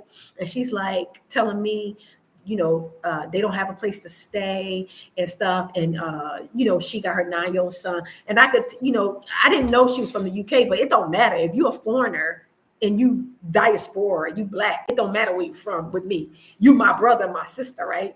So she calling me. She's like, she outdoors because she couldn't pay her, she didn't have the money to pay her rent at the time. She was staying like in a hotel, and she didn't get paid for till Saturday. I think it was like Thursday. And they lock your stuff in. If you don't pay here, they don't throw your stuff out. They just lock the door with all your stuff in it if you don't pay. And so that's what they did to her. I think I'm going by what she said now. I'm going by what she said. I haven't had it happen to me. But so she called me. I did not know this lady. She emailed me, and I felt panic for her. Like, I felt panic. So when she emailed me, I started emailing her back. I said, "Where are you?" And she was like, "I don't know." I was like, "You have a 9-year-old son." She had a 9. I said, "No, where are you?" And so, yeah, Tony, Dara is beautiful. And so I was trying to find out where she was, and she finally told me where she was. And I said, "Can you come to my house?" And she was like, I don't really have the money." I said, "Come to my house. Come to my house. We'll figure it out when you get here." So we got a driver for her and to pick her up. And then she got to my house. And when we got there, she didn't have no money to pay. She had no money to pay. And so I had to borrow the money from my roommate at the time because I didn't have money on me. I had money in my phone, something like that. So my roommate, good thing she had the money. So we was able to pay the driver to, bring her to where we were. And then I let her and her son stay with me. I did not even know them. But I was like, "You got a 9-year-old son?" Absolutely not. So I didn't have, we were, both rooms was taken. So she slept on the couch, her and her son. But my couch is like, it could be like a day bed. It's a couch, but then I could pull it out and kind of make it into like a day bed. So her and her son slept on the couch. I made sure they had covers and all that. And then I did not even know this woman, but I'm like, "You are not going to be," she told me, "I'm going to walk to you." I said, "No, you're not walking nowhere." So they came over there. I did not even know this family, but I was like, "Y'all not going to be out until we got to figure this out." So I didn't even really have room, but I'm like, it's no way in the world that she's going to be out walking that night with her son. No way in the world. And so I was happy that I was able to help them. I ended up having to tell her she gotta go because she was getting way too comfortable. And she was on the couch, and I had a roommate, and the roommate was like, she was paying, because the lady and her son, they didn't really have a lot of money. They was waiting on Saturday to get their money so they can go ahead and pay their hotel room and then get their luggage and then bring the luggage over my house. I said, "Get your luggage and bring it over my house so they can have their luggage over here, so their luggage won't be like getting locked in again or whatever." So yeah, I've helped people I didn't even know, y'all. Yeah, and then I had to let her know it's time to go. Like, she was getting way comfortable. So, but anyway, so it's no way that we're gonna let you be outdoors. So we're gonna make sure we take care of y'all when y'all come. Sisters, especially when you're by yourself and it's you and your child, we got you covered. We got you covered. I know a lot of people. I've been here for a long time. So if I can't help you, I'm gonna find somebody that can. So you'll be good. So hit me up at Diaspora Connect. It's a lot of younger YouTubers that are here. And when they're younger and they're married, they're a little bit more apprehensive to have you coming into their life. And so that's not me. That's not me. I'm not turning my people away for nobody. That's not me. I'm not like scary. Oh, you're gonna take my man and this and that. I guess I'm older. I'm like, I don't be thinking about stuff like that. I'll be like, our people need some help. Tony, thank you. Yeah, I be like, our people, especially if you're a woman. If you're a woman, it don't matter what age you are. If you're a woman from America or if you're a woman with kids, yeah, it's no way. If I got a roof, you're gonna have a roof. You're gonna have a roof, especially when you're from America. Yeah, you ain't about to be outdoors. You're gonna be right here until we get this together. Yeah, we'll figure this out. Because I know too many people. I know entirely too many people. For us, yeah, that's not gonna happen. And that's how we all should be. We should all be like that in every country that we go to. Ghana, every African country that we come to, we all of us should have a place where if people get there and something happens, they become destitute or something happens, people should be able to open their door for our people until they get on their feet. If they don't have the money for stuff, you should be able to help them. All of us should be able to do that. We should be a blessing. People don't always have money to be able to. And when they get in a situation where they can pay you back or whatever, then they can do that. But in the meantime, they need to be safe, and you need to be trying to help them no matter what, because you'll get your blessing in the end. Yes. So that's how I've been doing, thinking, being here. Like I said, I don't have a lot of money. I'm not super rich or nothing like that. But what I have, I can share, especially with my sisters. And as long as they not, doing stupid stuff, like you got to understand that too. We can't put ourselves out for people that's doing dangerous, risky stuff. So if you got a lot of men you dealing with, I can't have no men over here. I can't have no men around like you doing all this, because that's dangerous anyway. When you're in a foreign country as a woman, messing with these different men, you don't be knowing these people in Africa do witchcraft big time, and you don't know what kind of stuff these men be involved in. You can't be a woman just all willy-nilly out here with all these different men. They can be putting spells on you, casting spells on you, have your mind all. They can make you go crazy. It's a woman here that told a couple that I helped. Told a couple that. She told a couple that. She's like, I can make y'all hate each other. Like, we could do juju on you. Like, they do witchcraft here for real. So you got, as a woman, you got to be careful who you land with, who you dating, who you messing around. These folks that have you losing your mind, giving up all your money, and that I'm not tolerating that. I'm not tolerating that, because I know how these people operate. Some of them, not all of them. As a woman, you got to be a certain way when you come to the continent. You really do. You got to conduct yourself a certain way, and you got to be have a standard. You got to have like a certain standard, and you can't allow just everything and anything. Feel folks trying to be all nice, trying to call you and all this. Nah, calling your number without you giving them permission. You go to get money. When you go get money for your phone, like if you go get money and you want to add money to your phone or take money off your phone, you go to these places. It's like an ATM. It's a person there. And a person there, right? And you got to give them your number to get money. These folks will start calling you. These folks will start calling your number. I've had so many people call me and I'm like, hello, and they like speaking Swahili, and I'm like, hello. They speak in Swahili, and I'm like, I just hang up. I'm like, do you hear me saying hello? Do you hear me saying hello, but you speak in Swahili? And you calling my number because you got my number, and you calling my number and you speak in Swahili. Stop the madness. Like, yeah, you would get that. Folks get your number from doing business and stuff out here, getting money, and then folks start calling your number. Folks, so you got to be careful with all that. Got to be careful with all that as a woman. So I also give our women those type of pointers as well when they come, especially if they're single with children or whatever.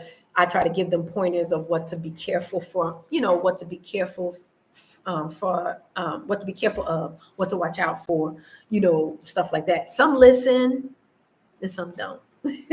A lot of times, the ones that don't, sometimes they get in the situation with men or finances or whatever.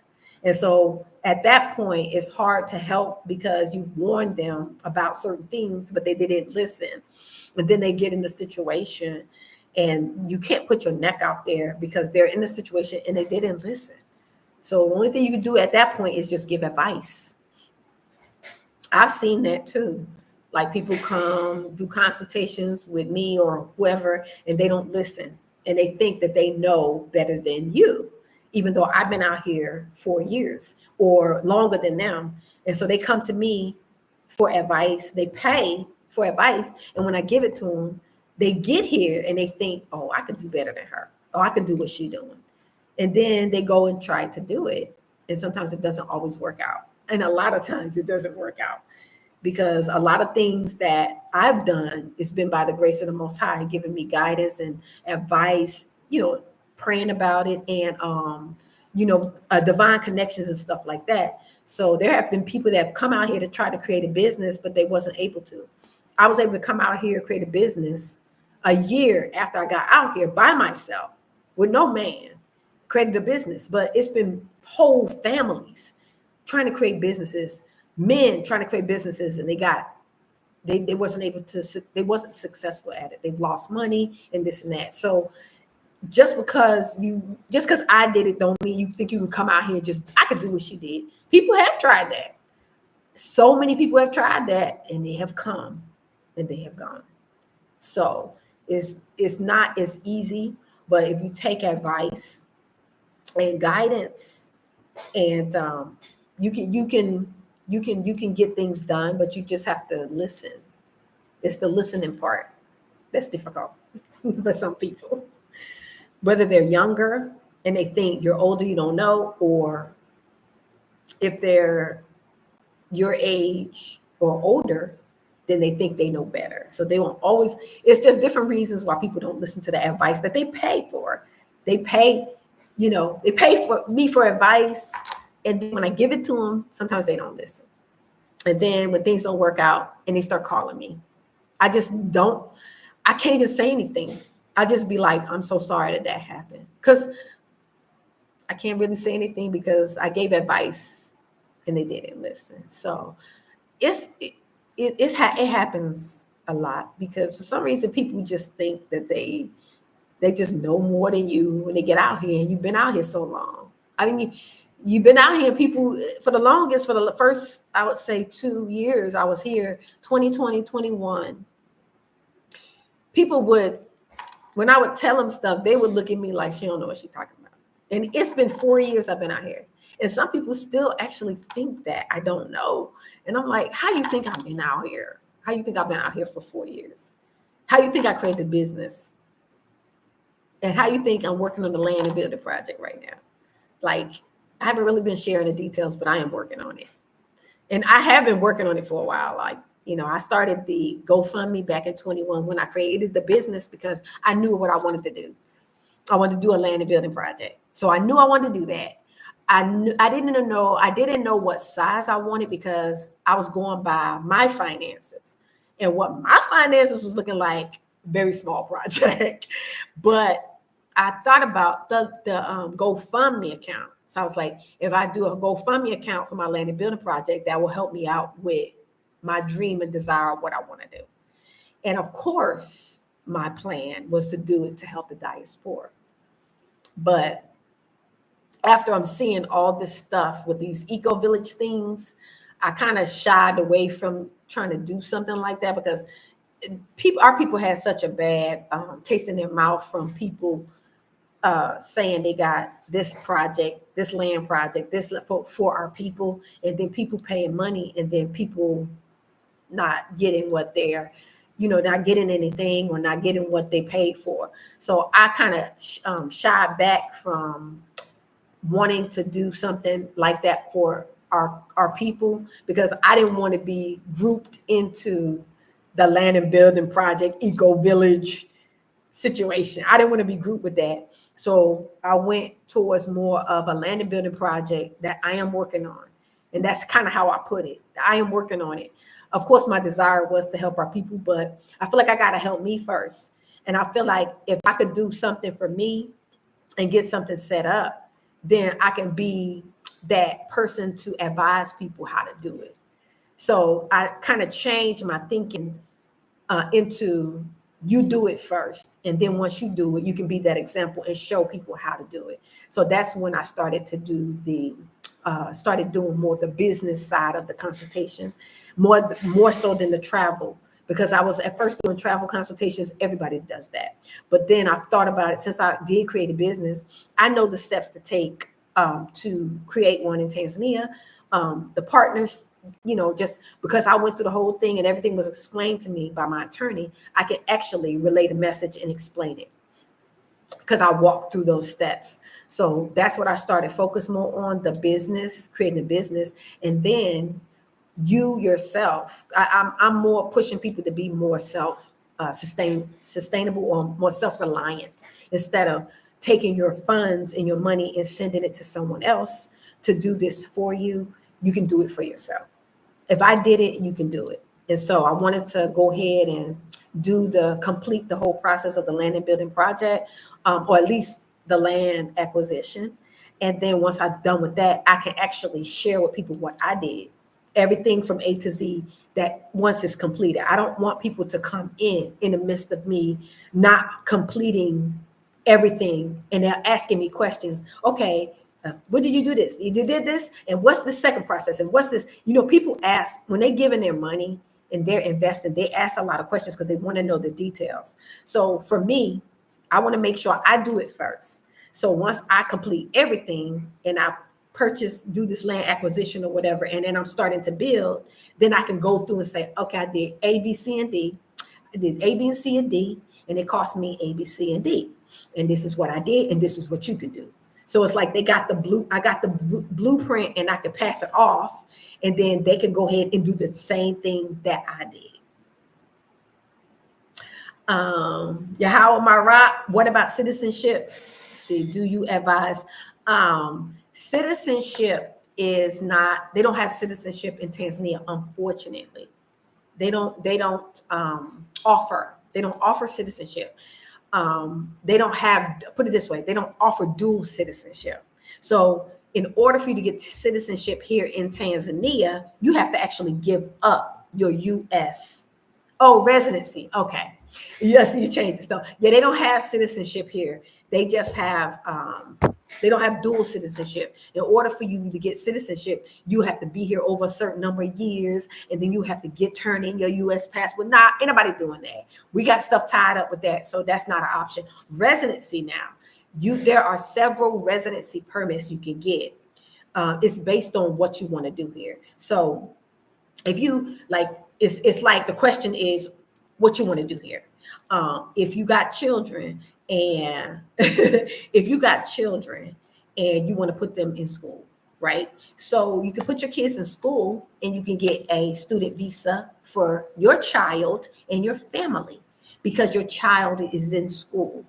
You have to enroll them in school, and then the school will do the student visa for you and your family. That's an option if you have children. So that's a residency permit. It's good for 2 years. All the residency permits here are good for 2 years. You have to renew after 2 years. So you do that, you can do that. Also, if you want to create a business, no children. Okay. So as if you want to do a business, which is what I did. Now I knew I wanted to stay. So I know that in order to stay, what am I doing? So I decided to create a business and partner with the local. I did that in 21. So when you do that, you can get a work permit and a residency under your business. And by it being a local business, you get a bit of a discount. Actually, it's a major discount. You get a major discount for your work permit and residency permit when you create a business because you're like an investor. And so when you do that, then under your business, you can also buy land and you can get your residency permit. And then you just renew that every 2 years. It can be pricey though, but you just have to make that decision. You can also invest in a company. I never really talk about that part of investing to get your residency permit. Because if you invest in a company, it's almost like you volunteering, almost like a volunteer residency permit or volunteer visa situation. It's like a residency permit, but it's for you volunteering for a company that already exists here. I'm not big on that. Yes, you can contact me about starting a business, and I can, give you more details. I'm kind of giving general information, but I'm not big on the third option, which is investing in a company that already exists here. The reason that I'm not big on that, and I don't really talk about that option, because I feel like, personally, this is just me, if you have enough money to buy a share in a company that already exists here in Tanzania, you should try to register your own business. That's what I think. Because some of these companies that you want to buy shares from, it could be kind of pricey. You spending a good amount of money to invest in a share in another company, right? You buy that share, and then under that share, because you're an investor and you buy shares from a Tanzanian company or whatever, you buy shares, then you can get your investor permit under that. But if you want to buy land, it's all under that business or that company. It's under that company. And so my thing is, do you want to buy your land under that company or your own company? That's what I'm saying. Make it make sense to me. So I'm not even recommending that route. If you find a company here in Tanzania and you want to invest into that company, buy shares, because you're going to pay some money for them to help you, because they got to do a residency permit for you. So you're going to invest some money. That's something that you need to think about. I am encouraging you, take your hard-earned, beautiful, blessed money and create your own business and be your own, do your own thing. Yes, you will have a partner. You will have that's too risky. Exactly. You will have a partner when you do business with a local. They will have one more share than you, or actually two more. They'll have 51%. You'll have 49.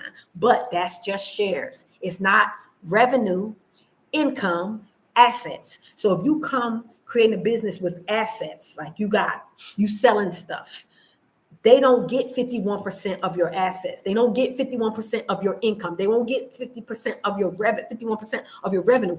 It's only shares in the company. Shares in the company, which you all agree y'all not selling none. Y'all not selling none. So when you do your paperwork, it's set up like that. They not selling none and you not selling none. Not of the 49 and the 51%, you're not selling those. So you safer that way. So if you bring in assets, but you're going to be the one with the money. You're going to be the one, the investor, basically. But it's in your company. So even though I have two partners, I have two local partners, and I have me and my son. It's four of us. They share 51%. I share 49% with my son. But that all of that 100%, right? Nobody can sell anything without 100%. In the business, 100% has to sell stuff. So you don't have to worry about nobody trying to sell, the locals trying to sell your stuff. When you set your business up, and I'm giving some tea, a little bit of tea, what people pay for. But when you set your business up, you make sure that you are the CEO and you control operations of the business. So you control the money. So they don't have control of the money. They're like your managers. They're your managers because they're going to be managing your local people if you hire local people. So you're the one who says who gets what, how much. You handle all the money. You give them what you want them to have, and you send them to go purchase or whatever. You can go with them if you want to. I wouldn't recommend you talk because of the English, but they can go buy the big ticket items. Like you might want to buy a generator. You might want to buy a car. You might want to buy big stuff. You're gonna go with them. You're gonna tell them what you want. You're gonna pull to the side and talk to them to the side where they can't hear your English, and you're gonna let your local talk for you. You're gonna be there with the money, and you're gonna know how much this one, and then you go to the side and you talk to them outside of letting anybody know you speak in English. So you can't talk. If you don't want a high price, you can't talk. You can talk, but you have to talk away. You can't talk to let people hear your English, because the first time they hear English, you gonna get the higher price, and it don't matter if you have a local. You're gonna get the higher price. So it's ways you can do it. No. Nobody can buy each other out. The reason that nobody can buy each other out is because the way the business is set up, in order for it to be a local business with a foreigner, it has to remain 51 and 49%. That's why when you do your paperwork, your memorandum of understanding, those are your legal documents that the attorney drafts for you, is set up like that. So neither one of y'all can sell any shares, because that's what makes the company, 40. It has to stay 51 and 49. You're going to have some extra shares left over because, and this is a little bit more deeper. I'm saying 51, 49%, but you have a total of 400 shares. 400 shares. So even though your local has 51, you have 49, there's going to be like 81 shares left. So it's out of 400. So, the attorney can break it down better for you. So you will have some extra shares that you can sell as the owner of the company to your family, like your wife or your, because if you're on there, or if, say for instance, if you marry, if you and your wife and then a local, right? You and your wife. But if y'all have extra shares, you could sell it to your children, or you don't have to sell it. You can give it to your children if you want to, but you can sell them. You can sell the extra shares. You can agree that you're the only one that's going to do that and the local is not, because a lot of times they're doing it for you. So it's not like they're going to want to try to sell shares, because a lot of the locals not going to buy the shares. They're not going to buy shares from you. They can do their own thing. They don't have a reason to buy shares from you. These shares that are extra in your company will be for your people, your friends, your investors. Like, you might want people to invest in your business, so you can let them buy some shares in your company. I could do the same thing, but I agree at the beginning when I registered my business, we're not selling shares. We're not selling shares, because a lot of times when you do that, if y'all don't get along and if y'all start fighting, then a business is going to be at a standstill because you guys are fighting. But the good thing is, if you have more shares, then you'll have more shares than what you're selling. So if you have like 80 shares left and you have 49, 49, and you and your wife split it, you're not going to sell more than what shares y'all got. So you can be the main one. You're not going to give other people more shares than you. So that's the biggest obstacle, is finding somebody you can trust. But also a good thing is, if you get a local and if you find out that you can't trust them, they can't sell nothing. My attorney told me this. He said that the safest way for a foreigner to do business in Tanzania is through a business. Any other way, then your assets are not secure. That's because they can't sell anything. Now, you won't be wise to give them a whole lot of money. You give them what you want them to have. You do have to trust them with the assets you have. That's something you do have to trust. If you buy stuff, you got to trust that nobody's stealing your stuff. That's a trust issue. But if you have an issue, like, let me tell you what I did. When I first created my business in 21, I had 2 partners. But recently in, was it January?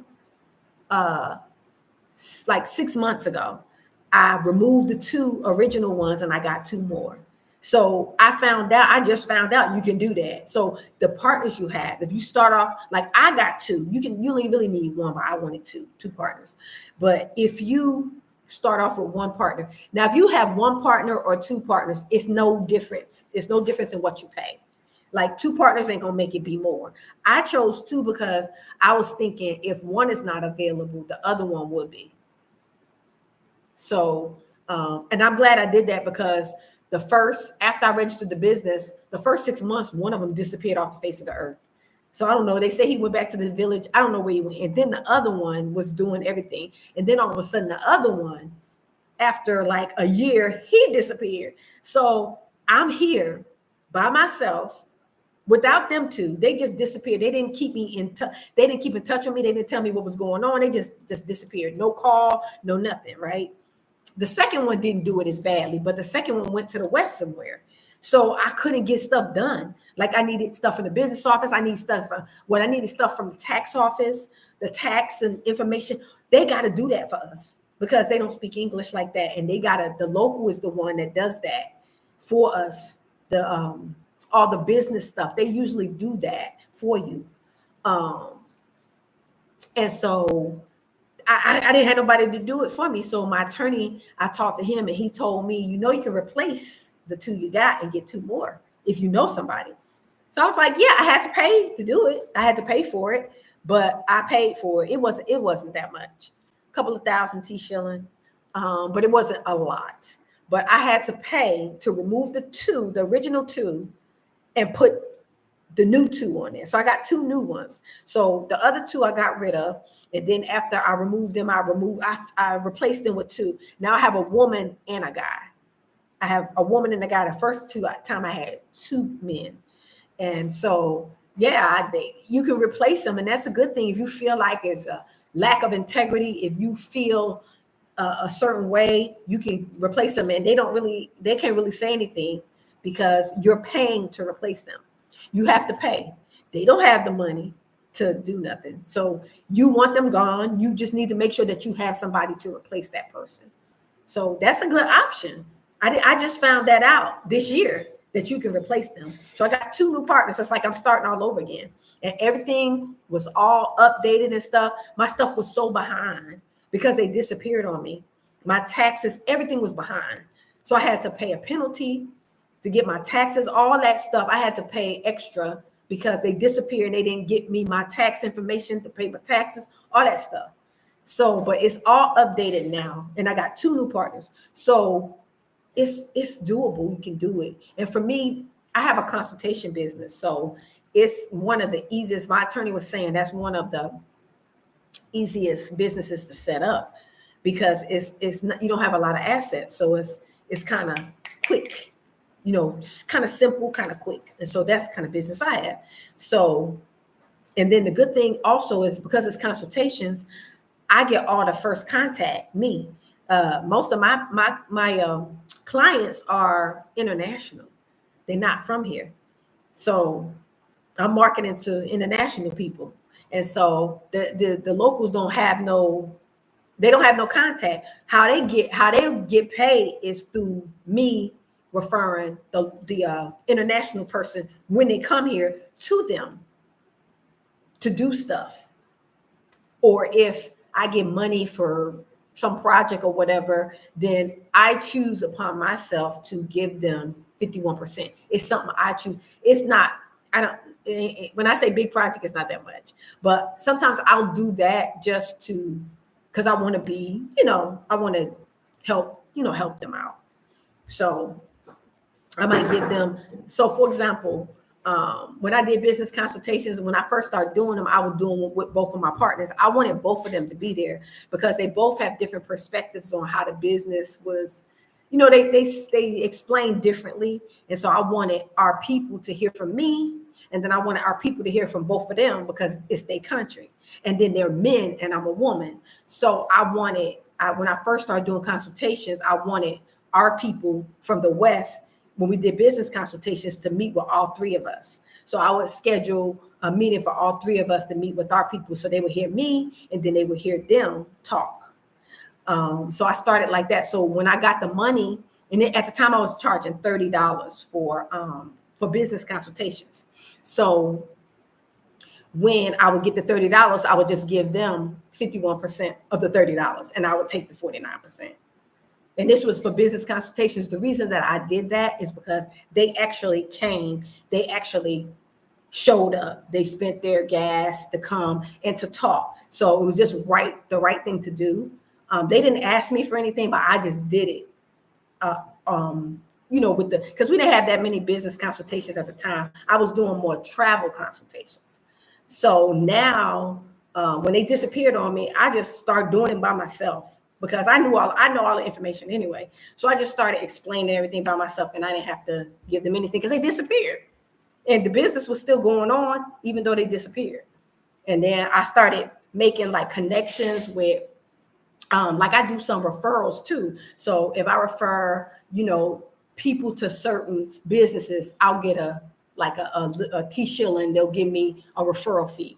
So I'll do that too. If I refer our people to certain hotels or restaurants or this or that, everybody don't agree to that. It's just the local ones that, you know, personally I know, they will be willing to give me a referral fee for our people because I'm bringing in business. So it's a business. So different things like that I do. And that's kind of what has been sustaining me since I've been out here. It's not a lot of money because I started off with like $30 and now it's at $60. And I think that's the highest I'm going to go because I want to make sure it's affordable for people to get. Oh, you're welcome. You're welcome. Yeah, all right. You're welcome. So I wanted to make sure that it's affordable for our people. That's why I was at my fee was at $30 for the longest. My fee was at $30 for over a year. And then sister was like, you need to charge more. You give a lot of information. So I decided to increase my price to $60 for an hour, $60 for 60 minutes. So it's been that way now. I think it's been a little over a year. I'm not planning on increasing it because all this information is out there, but some people just want personal information, and the business information is very valuable. But the reason that I'm not trying to increase it like that because I just want to make sure that people get the information, because it will make me happier if people do it. Like I want them to get a business of their own. I want them to buy land. So I don't want to make these prices so hundreds of dollars for information that a lot of people can give you, but they just want my personal experience and how I did it. So that's why it's set at like $60 for an hour consultation. But I provide, it's supposed to be for an hour, $60 for 60 minutes, but I always go over an hour because I end up thinking of stuff that, this. So I end up giving so much information. But I feel a sense of like rewarding when people are able to put into practice what I said to them and create a business. And so I don't want to be like charging astronomical amounts for people who are trying to come over here. Like they already got to pay for a ticket. They already got to pay for rentals and trying to do business. Like I'm not trying to like be a burden, but I do want to get the information. And that's how I've been able to be here for 4 years this year. I also had a roommate. So every place that I lived in, I've always had like an extra room. So, let me put my information in the chat. Thank you for asking, Tony. I'm gonna put my email if anyone wants to email me. Diaspora Connect Sarah at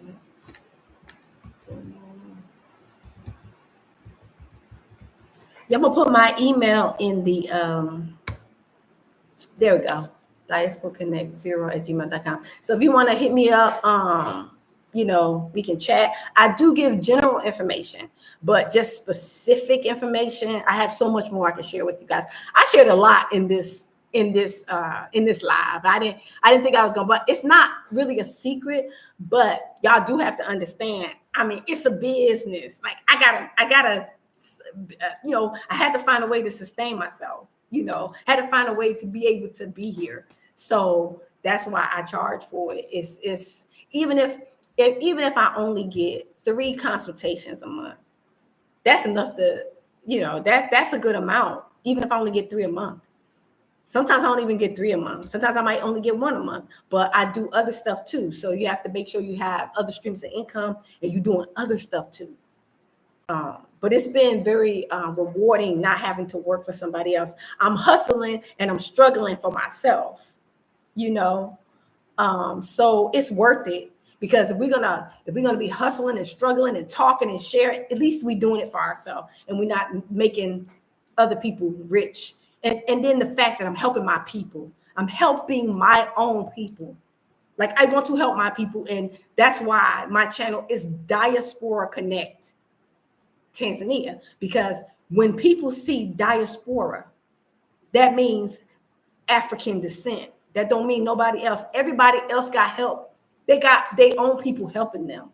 We need help. We need our people helping our own people. So I am helping my own people who want to come here, who need information, who trying to do something, set up a business, buy some land, travel. I am helping my people. I'm using my skills to help my people. All my life, I've been helping other nations, and they've been draining my skills, my education. I got a bachelor's degree in business, and I haven't really used it for our people. I haven't really used it to do something for me. Now I'm starting to be able to use it to help my people and help me out for a change at 50 years old.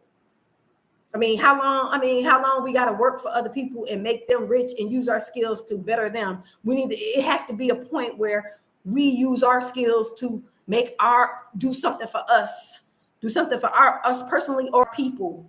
And so I'm at that point. Like, I'm sharing this information for my people, with my people. And it might not be a lot, but we could do something. If everybody do a little something, then we can have something. People keep saying we need a community.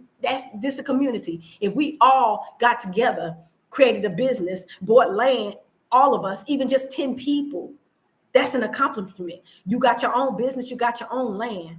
You could do your own fruit, vegetables, food, animals on your land under your business. You could do business and you sustain yourself.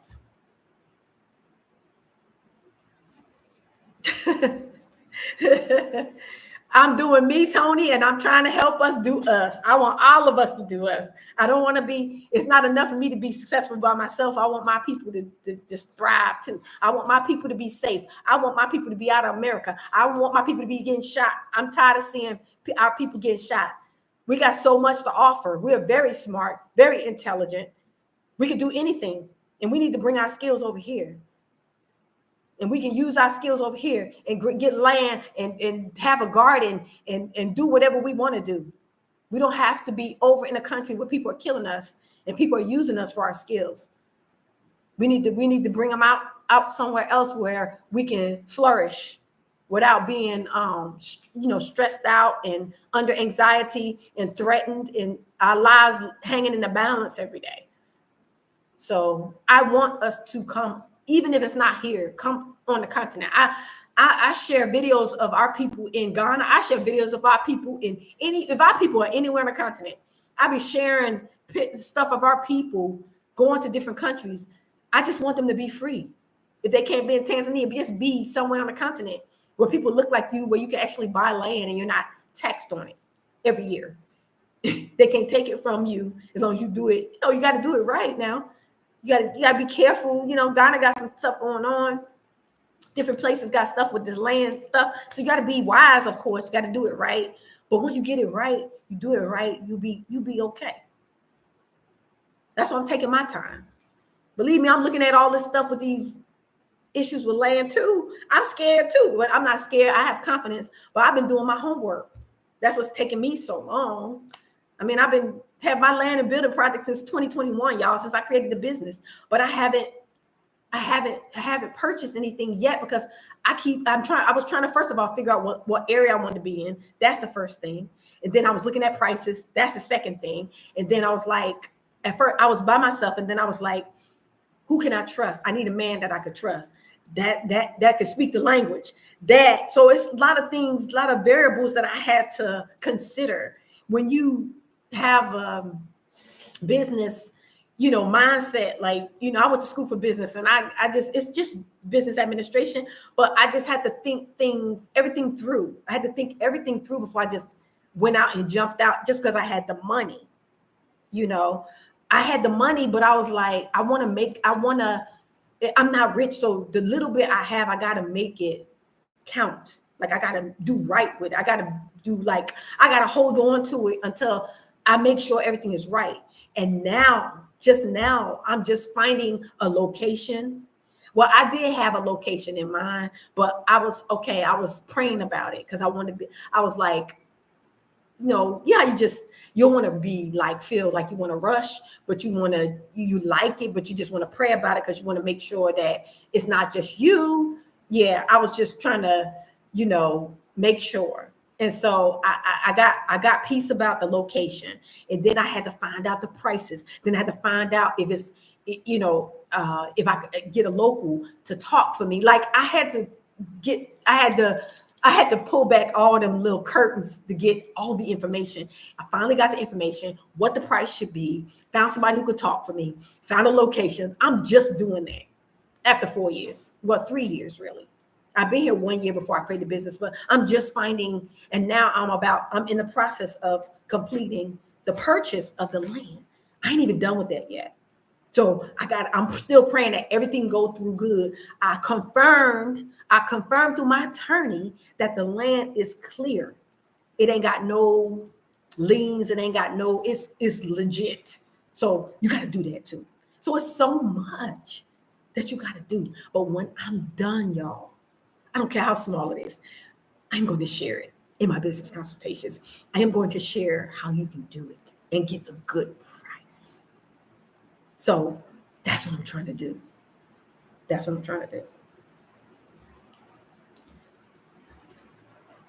Yes, patience is the key. And I've been so patient. And I know I've had some people say, you scamming because you got this land and building project. And no, it's the fact that I don't want to lose the money. That's the thing. I don't want to lose the money. And I didn't get that. My goal is 10,000, y'all. I think I might be at 2,000 that I got. Might be a little under 2,000. And it's been since 21. So people can donate if they want to. But I'm not about to waste a little bit. Here a little bit is a lot. I don't even want to waste a little bit. I'm very, y'all, I'm very, I don't want to say cheap, but frugal. I'm very frugal. And I learned to be like that. When I was living in America, I was married for 13 years, but then I got divorced, and then I had my son. I was raising him. He was 12 at the time. So I had to manage taking care of a child, me, off a small income. So I learned how to manage real, like down to the, I can manage money down to the penny. Like I'm real good. So just because I have money don't mean I want to just give it away. Just because I have money don't mean I'm gonna run out here and just be like, I'm gonna buy it because I got the money. No, I gotta do research. I gotta check because I get mad for losing 20,000 T-shillings. I get mad when I lose 5,000 T-shillings. I'm like that. I get mad if I get overcharged by a little amount. So I'm like that about money. So I'm trying to be very wise. I don't have like a backup plan. I don't have when I say backup plan, if I make a bad choice or bad decision, I don't have something to fall back on. So I can't afford to do that. I gotta be very, nitpicky and very strategic. Like I'm out here in Africa. And so you gotta make sure that the money that you have, you gotta kind of make sure you nurse it, and I gotta nurse it. Just because I get extra money, like for example, I say my goal is like at least 3 consultations a month, right? My rent is like $200, right? So if I get more than 3 consultations or 4 or 5, whatever consultations, I'm not about to go on no spending spree. I'm not about to go on no shopping spree. You see what I'm saying? I am going to live like I've been living. I'm going to live on a budget like I've been living. Ain't nothing going to change. I'll be saving money. I'm not going to just start eating out. Like I cook, and every now and then I eat out, but I usually just I'm on a budget. I cook, I eat fresh foods. The food is good. Like we don't have to eat out that much because the food is fresh and it's good. And I like to cook. So that don't mean that if I get extra money, I'm just going to go on a shopping spree and spend all the money. I know what I'm trying to do. So I'm going to still on a budget and save my money. And I'm spending on what needs to be spent on, the stuff I have to buy. So this is what I'm saying, that I'm frugal. Even when I go to the beach, like I have a beach close to me. The beach is very, very close to me. I don't spend that much for transportation. And when I go there, I begin fried rice, vegetable fried rice, or some what you call those French fries. I ain't trying to be spending a whole lot of money. I have it, but I don't want to. If I want a meal, I cook my own food. So I just get some fried rice. I get me a nice little drink. Like I like the tropical drinks. And then I'll get I'll get some French fries or something. But I ain't spend a whole lot of money. I'm at the beach. I have me a nice little drink, have a snack, and then I go home and cook me some food. I cook me some spaghetti, some salad. Like I get home and cook my food. I'm not spending money like that. Yeah, my rent is $200, and I got a 2-bedroom, 2-bathroom. I got a 2-bedroom, 2-bathroom. So if you do that, you can rent a room out if you're by yourself. If you can live with people, we have a problem, as diaspora, we can't live together. We fight each other and carrying on. I have tried that to rent out to different people, women, and it's been a nightmare. But I finally I have found a good roommate. I have found a good roommate. Y'all know I got married and everything.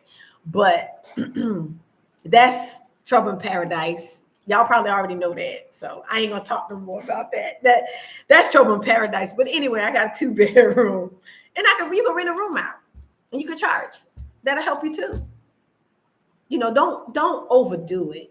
So if you only pay $200 for rent, don't be trying to charge nobody $400 and $500. That's so wrong. You could do it, but that's kind of wrong. I never did that. The most I might charge somebody is for my full rent. So, for example, if my rent is $200 a month, if somebody stay with me, I might charge them $200 if they stay with me for a month. Some people might feel like that's wrong, but nah, you staying with me for a month. If you stay in a hotel, you're gonna pay. If you stay in a hotel for a month, you're gonna pay $1,000. Here, you're gonna pay about $1,000. If you in a local area, international area, you're gonna pay about $1,000. Unless you can find a place you're gonna be out a little bit. So I might do that. And it's my choice, it's my place. So I could charge what I want to charge. So, but that's a way you can get income too. You can rent a room out. You can, I'm doing consultations, rent my room out, got referrals, enough income to be here to survive. The food don't cost that much. The most highest bill you're gonna pay is your rent and internet. Internet is kind of pricey. So the highest you're gonna pay is for your rent and internet in your house. That's high. But everything else is water bill, electric bill, all that's affordable. It's not high, it's not expensive. So you can manage compared to the US. Like with this little chump change, with this chump change I'm making, I could not survive in the US. I would have to live with somebody. I know. When I was living in, wow, Yahweh, that's a lot. That's a lot. Yeah, that's a lot of money.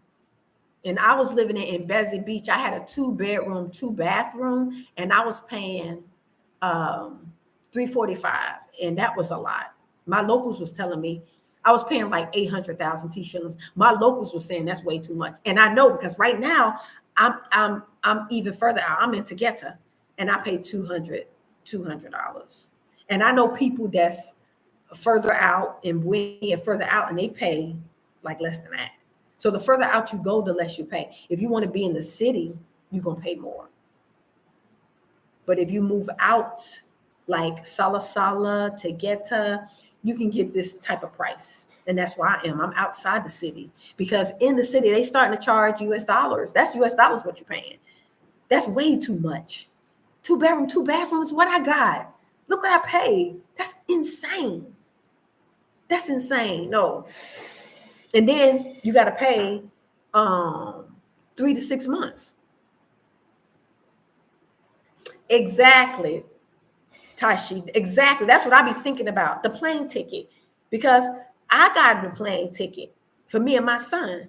It ain't no cheap thing. Yeah, I know. Yeah, I know.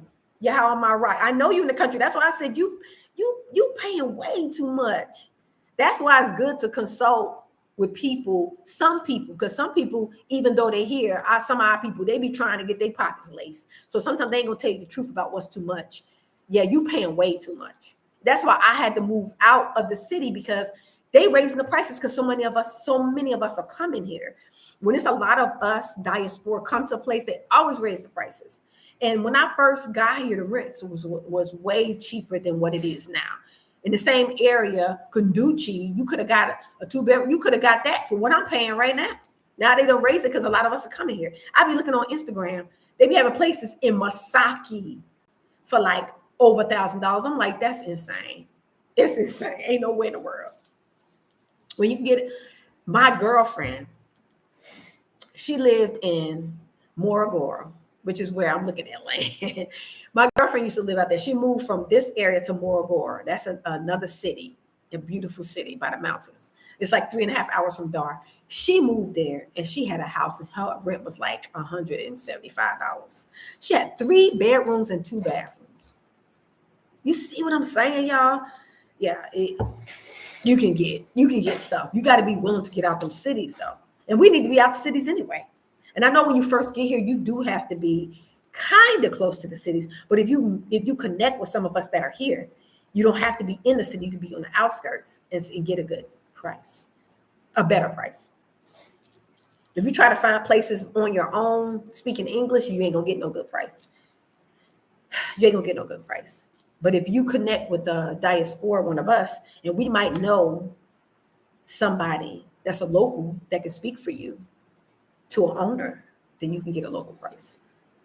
So it's ways that you can get the price that you deserve, but you got to be patient. You got to connect with the right people, and you got to,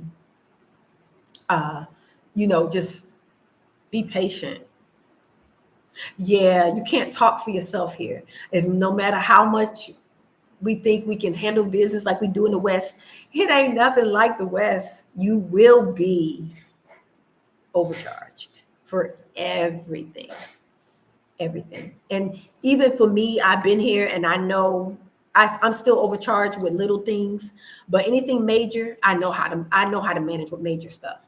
Any major ticket item like furniture, cars, washing machine, anything major. I mean, major purchases. Oh, I'm gonna get a local to do that. Oh yeah, ain't no way in the world they gonna hear no English from me, especially a rental, because they spread the word and they look out for each other when it comes to rentals. When you say, "Oh, I'm looking for a place," they gonna be calling all their friends. Yeah, I got this American, and all them prices about to be up, up, up. Yeah, all them prices about to be up, up, up. So we gotta know. We gotta know that. Unfortunately, I don't have a Delali. Oh, Tony. Okay. Tony said, "Hey, I'm in Kenya and bought property and land here. Do you help if someone wanted to buy an apartment?" That's good, Tony. Congrats. I am not good on buying land or an apartment. Buying land is because I haven't actually done it yet, Tony. I'm in progress of the paperwork right now. So I haven't completely done it yet. I haven't done it yet. So I don't want to try to help people. For me, I'm like that. I like to actually do it, right? I actually like to complete the process and then I can help them and tell them how to do it. But until I do it, I don't want to help people doing that yet. And as far as apartments, I don't do that. The reason I don't do that is because the Dalalis are like the real estate guys. They have tried to overcharge my people that I refer to them. So I don't really have one I could trust, to be honest. I don't have one I could trust. So I don't do the apartments and I don't do the land. I don't show anything about land yet. Kenya, you can actually buy land. So that would be easier for you to help people. But here you got to have this business and you got to it's like so much red tape until I actually finished. I got the business part down. So I am helping people with that because I'm solid. with how to set up a business solid. But buying land, I'm still going through the process. I'm just praying that mine go through right. So when I start helping people or telling people, first of all, it ain't gonna be online. Secondly, I'm gonna know how to tell them to do this, do that, do this, do that, and then do it this way. Then I'll be able to advise. How can you advise somebody and you ain't done it yet? So yeah, but I will eventually share what I'm learning with my people, because I want my people to be able to buy land under their business. All you got to do is create a business. I know it's easier said than done because the money part. But when you partner with the local, it is significantly less to register a business than when you did it if you do it as a foreign company, because you got to have 500,000. You got to project that your business is gonna bring 500,000 in. Yeah, I think it give you like 5 years, or you got to show ass out. If you partner with local, you do it like they do it. They ain't got money like that. You gotta partner with local in order to get a business set up. I don't want you spending that kind of money. Okay, call DD, call key D. Okay, you need a local to buy land in Kenya to get the best deals. If not, you will be over. Exactly. Same thing here. Even though I have a business, I had to have my partner talk to them for me.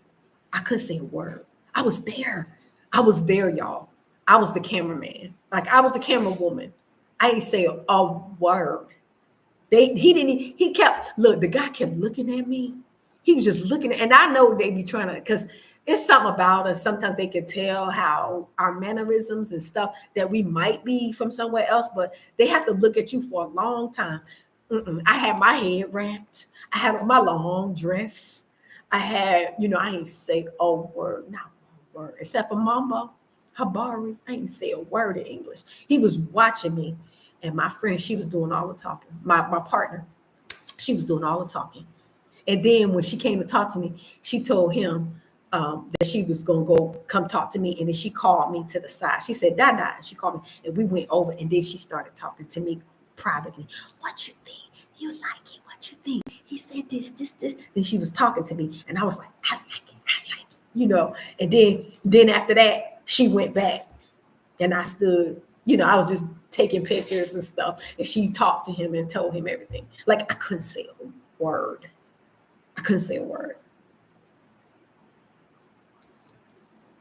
So, and she ended up getting a good deal. He struck a deal with her, even less than what they were asking. She was able to negotiate down. Ain't no way in the world I would have been able to do that. Ain't no way in the world I would have been able to do that. So I was so grateful to her. I'm so grateful to her.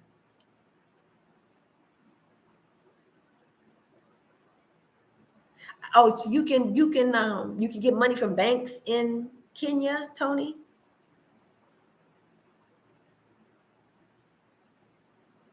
I didn't know that you can do that through the banks. And I have an account at ABSA, but I don't know if I want to deal with them like that. So I think I'm gonna do it the way I'm doing it. Like, because I want it to be like, I don't want to owe nobody no money. So I'll do it like the locals do it, where they just bill as they have money. I'm gonna have to do it that way, because I don't want to be asking nobody for nothing.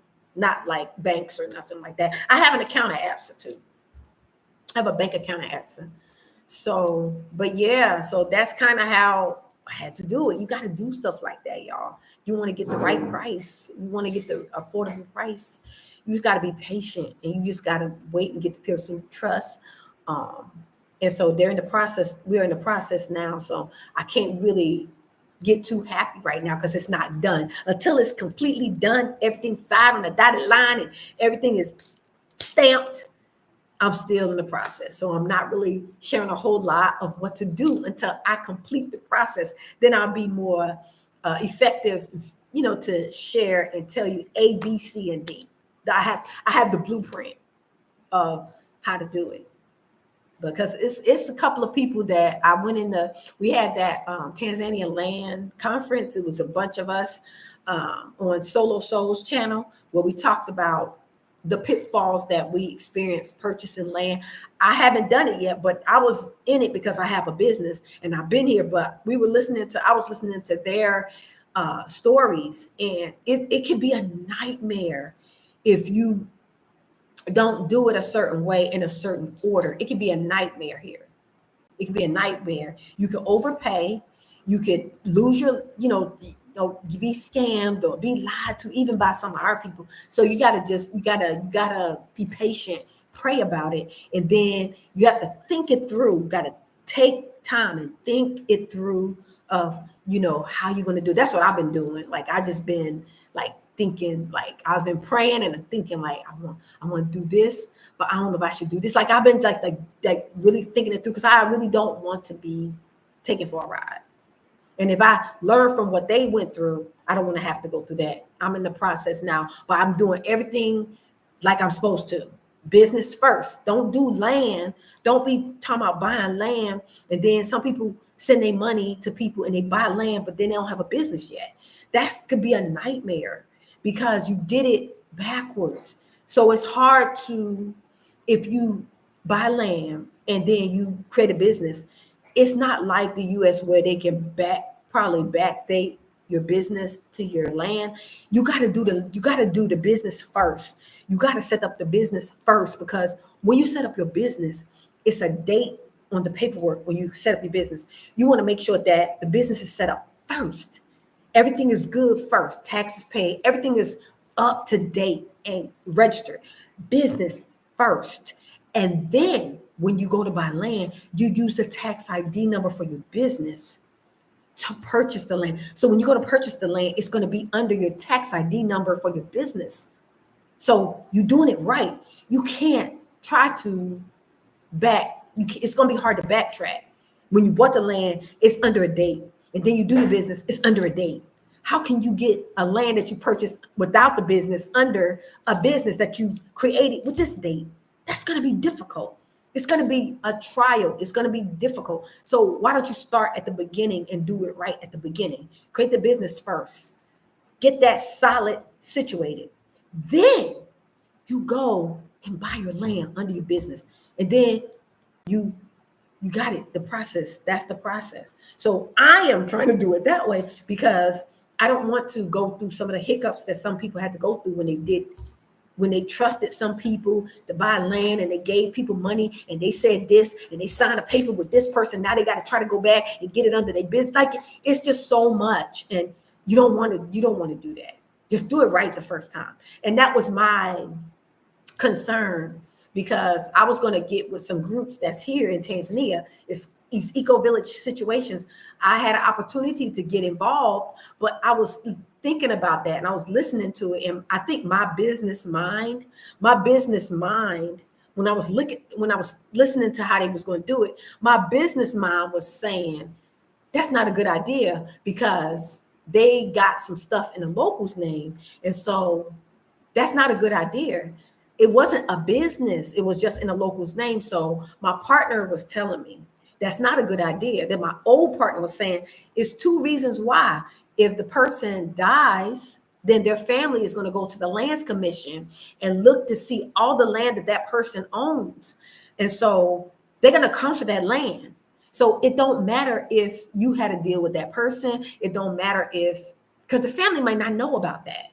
So they're not going to ask you. They're not going to consider, oh, you had a deal going on with my loved one who passed away. They just going to come for the land, right? Or if that person turns on you. So if you get land in the local's name and they turn on you. So two things: if they turn on you or if they die, you're going to be in bad shape.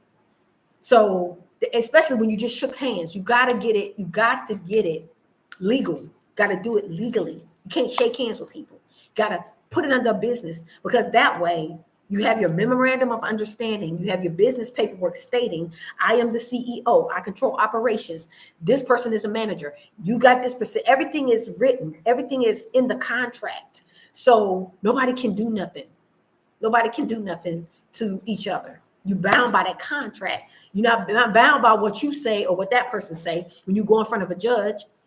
the judge gonna be like, my partner was saying, the judge gonna be like, let me see the memorandum of y'all having a disagreement in the business. Let me see the memorandum of understanding. Let me see the contract. So he gonna flip through the contract and see what it say. He ain't gonna take my side.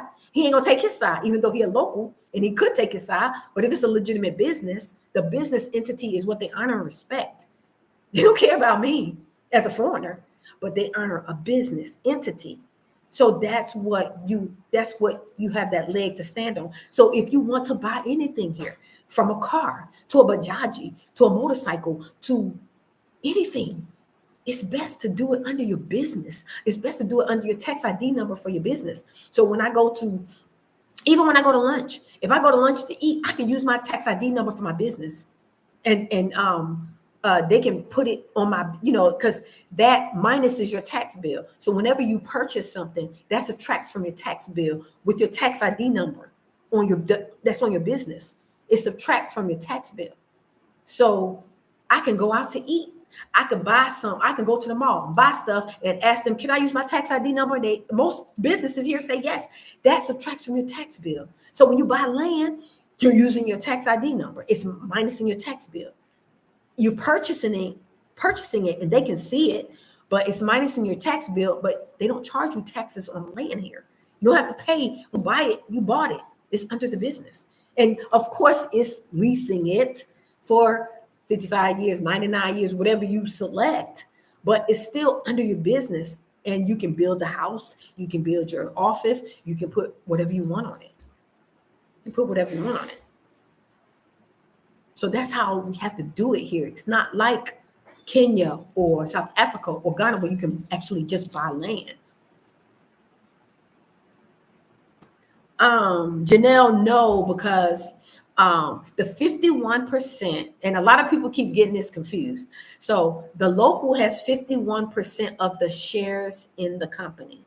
Shares in the company is different from assets, revenue, and income. So your assets is what you have, what you bought. And then your revenue is what you make. And then your income is the money you got. You don't have to give them 51% of those.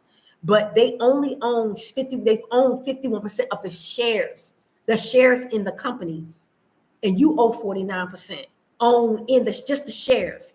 They're not selling, and you're not selling because that's what makes the business. They have to have one more share than you. That's not an option of selling shares of the 51%. Because then it won't be a business anymore. They have to be at 51% and you're at 49. You can't sell those shares because that's what makes the business. So that part is set. That's 100%. That's set. They have 2 shares more than you. They have 51, you have 49. Those are set. But the income, assets and revenue, that is what you control as the CEO. So in your paperwork, in your memorandum of understanding, you state how the company is going to be run.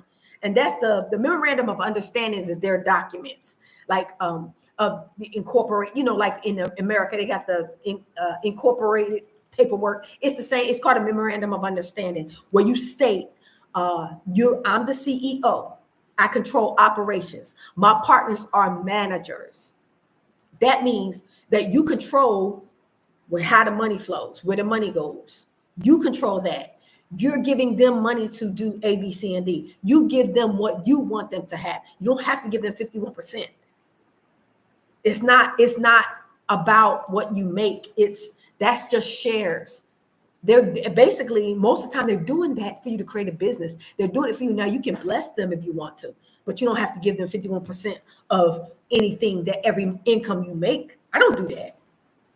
I do consultations, and even though my clients are international, I don't give them anything. They don't ask me for anything. My new partners, both of them got their own businesses. They got cars and they don't want nothing from me. They got more than me. So they don't need nothing from me. Okay, Janelle. Yeah, they don't need anything from me. So you want to also make sure your partners are not hungry. You don't want somebody that don't have nothing as a partner. You want a partner. If you're looking for a partner, a good partner will be a college student.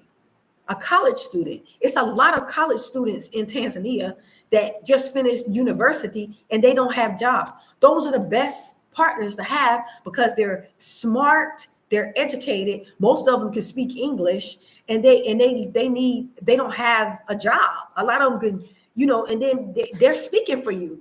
Those are the best. They may not have a lot of money, but when they're educated like that, they don't be begging you like that. They don't. College students don't do that. They're the Gen X's. They advanced. A lot of those kids' parents got money anyway. So they want a job though. They want a job, and they be good representatives for your business. College students, those are the ones we should be seeking out. College age people, or fresh out of college, like they graduated, they finished university, because it's not a lot of jobs here. We're creating jobs for them by partnering with them. And then they'll be the ones going with you. They're talking for you. They're interpreting for you. You can trust. They know how to count the money situation. You can bless them. You can give them what you want them to have. Of course, you want to be fair, but because they're helping you. They going here for you, there for you. You want to make sure you're giving them transportation, but you don't have to promise anything like that to them. They'll be happy to have a job to work with you, but you want to bless them whenever they do, because when they work with you, it's not like they're going to be working every day unless you hire them as an employee, which you probably won't. If they're a partner, they're going to be the manager over the people that you hire. So if you get a college student as a partner, those are the ones we should be focusing on. College students. When I say student, I mean college graduates. They got degrees. So you get one of them as your partner. And then if you need employees, they'll be the ones that will screen the employees for you, because the employees may not speak English. So they'll be the ones talking for you. They'll be doing the interviews. They'll be saying, I think this person is good. I don't think this person is good. They'll be the ones giving it, the info about your employees. You'll be there. You can listen, but if they don't speak English well, and there's a lot of people that don't, you may not always be able to hire somebody that speaks English well, because if your business is here anyway, it's going to be mainly people that speak Swahili anyway. So you're going to have they can be the ones that's, screening your employees for you. They can even get other people maybe that they went to school with that want to work, that don't mind working for you. So your partner is a college graduate. They can get a college graduate to work for you. The college graduate don't have a job. They might be wanting to work for you. Oh, they from the West. I want to work for them, and you can negotiate the pay. We're gonna always pay more than what they get paid from anybody else, because we more fair.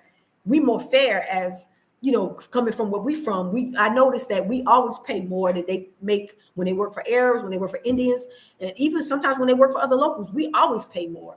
When they clean our house, if they dadas, if they babysit our children, if they do anything for us, cook for us, anything, we always pay them more money, because when we find out what they make, we like, that's too much. That's too. Yeah, I'm not going to do them like that. We always do that. I'm not going to do them like that. You don't have to pay them what you would pay somebody in America, but you're going to definitely pay them more than what they probably make. So this is a good way that we can get partners that have value, partners that speak English, partners that are educated. The college ones is the focus. If I could do I might look into that, doing going to some of these college universities, going to University of Dar or something, telling them what I'm doing and connecting. I could connect these college graduates with our people when they want to do business. Because a lot of our people coming here, they don't know a lot of people. And they're like, I don't know a lot of people. And sometimes they don't have the patience to wait, because sometimes you got to wait it out. People be hiding their evil, wicked ways. I might look into that. I might literally look into connecting with a group of college students, to where if our people need partners, then I can refer them to college students. But the thing is, I'm not going to be the one to be able to screen them for the integrity part of it. So even though they're college educated, the integrity part would be something that you would have to feel out with that person after being around them, spending time with them doing little things here and there for you in the process of setting up the business. You have to start, discerning that integrity level. Give them a little small 5,000 T-shillings and tell them to go get you something that what the price is, and see if they're gonna bring you your change back. A little screening things like that, little money to see the integrity level. So, but yeah, that's a good idea. I might look into that, because a lot of our people ask me when I do business consultations with them, they'll ask me, do I know anybody that they can partner with? And I always be like, no, I don't really know anybody. Or if I think of somebody that like I met, and the people that I have in my mind are people like when I go out to eat, people that I see all the time. When I go to the cafe, people that work there. When I go to the grocery store, it's people who already got jobs. So they already know the time, they already know the work ethic. They already got the work ethic. So those are people that I refer to other people that if they work at, it's a place that I go a lot and I see that they're very friendly. The customer service is on point. They're kind. So if somebody asks me, I ask them, I have a friend, I have somebody from the West is coming. They want to do business. Would you be willing to do business? And a lot of them be like, yeah, of course. And so I look for the English. I look for the work ethic. That's what I've been looking for when I look at partners. I look at like certain restaurants I'm going to. You'll see the same person and you'll see that they be attentive to you.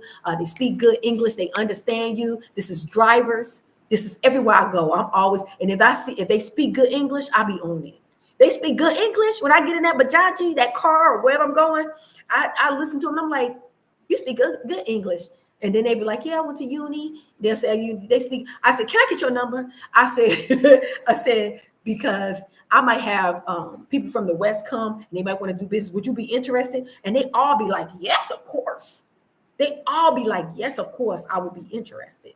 And so I'll take that number and I'll put like, I'll put their name and I'll put like Bajaji driver, or I'll put the name and I'll be like a Shoppers Cafe, or put their name, and wherever I met them at, I'll just put their name and I'll put where I met them at, and I'll put like local possible business partner, something in my phone. So if somebody asks me, they do a business consultation with me. Now, I only give this information to people who do business consultations with me. See, I'm telling y'all, I be giving a lot of information that will really help.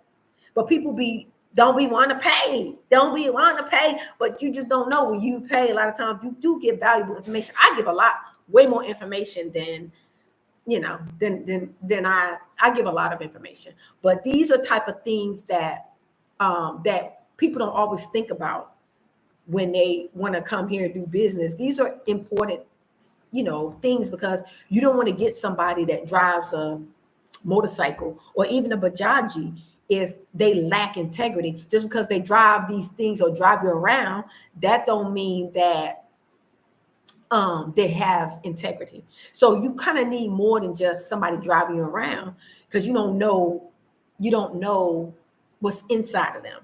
But if you like me, I've been here, so I know some people I've been watching, or some ladies. Like if ladies need, like if our sisters need a babysitter or they need a daughter to clean their house, I might see somebody that I've been seeing that work at the grocery store, or somebody that work at the cafe I've been seeing, and I might ask them, do you watch, I'll ask them off, at work, do you ever watch kids, or do you cook, or and they be like, yeah. I said, well, I have a sister that's from the West, and she need, somebody to watch her kids or wash her clothes or cook, whatever. I wouldn't recommend you let another woman cook for you, but I'm just saying. And I'll get their number. They work there, but I'll get their number. And so when they're off work, they can help. So these are things that I know that I can do to help our people. And it ain't only for me, because I don't need them. Since I've been here, I do my own. I'm so used to, in the West, we do our own stuff. So I don't need nobody doing nothing for me. I've been doing my own stuff. I cook, clean, wash my own clothes. I don't need all that. Like, I like doing my own. I don't like people touching my stuff, and I don't like nobody in my house like that. So, but I'm just saying, I do stuff like that for our people. So if anybody ever, anybody, a dada, somebody that can clean my clothes, wash, or my baby, or daycare, or this or that, like I have information like that. So it's worth you connecting, because you never know the information that you can get, that I can help you with when you're thinking about setting up your business. I might be the one to give you the business partner that's helping you, because you got here, you don't know nobody yet. You can't speak the language that you don't know nobody. So I might be the one that recommend, oh, I got somebody in mind. This person been reliable. This person is on time because they used to working at one of these businesses. A lot of times when they're not used to working a job, they're not used to being timely, and they're not used to being on a schedule of work being where you need to be at this time. But when they have a job working for one of the places I go to, they're timely because they got to be there on time. They follow instructions. So those are good people also to partner with you. They're not trying to ask you for nothing. But you want to bless them. Of course, we always do. So you want to be fair. So these are the type of things that I share with people, kind of giving y'all a little bit of an insight. But these are the type of things I share with people to try to help them get, people with integrity and intelligent people. So if you don't go through me and you do want to set up a business and you're looking for a partner, try to find a college student. That's a good advice. Look for somebody who went to university. It's a lot of them. And it's you may have to go to like University of Dar and just look around. Because I went there about, I think like 3 months ago. I actually went to the University of Dar for a girlfriend of mine. I have a girlfriend that has a daughter ready to go to college. And so she wanted me to go there and ask about like the college information, somebody being in the West. So I had went there, and it was people, young college people was helping me.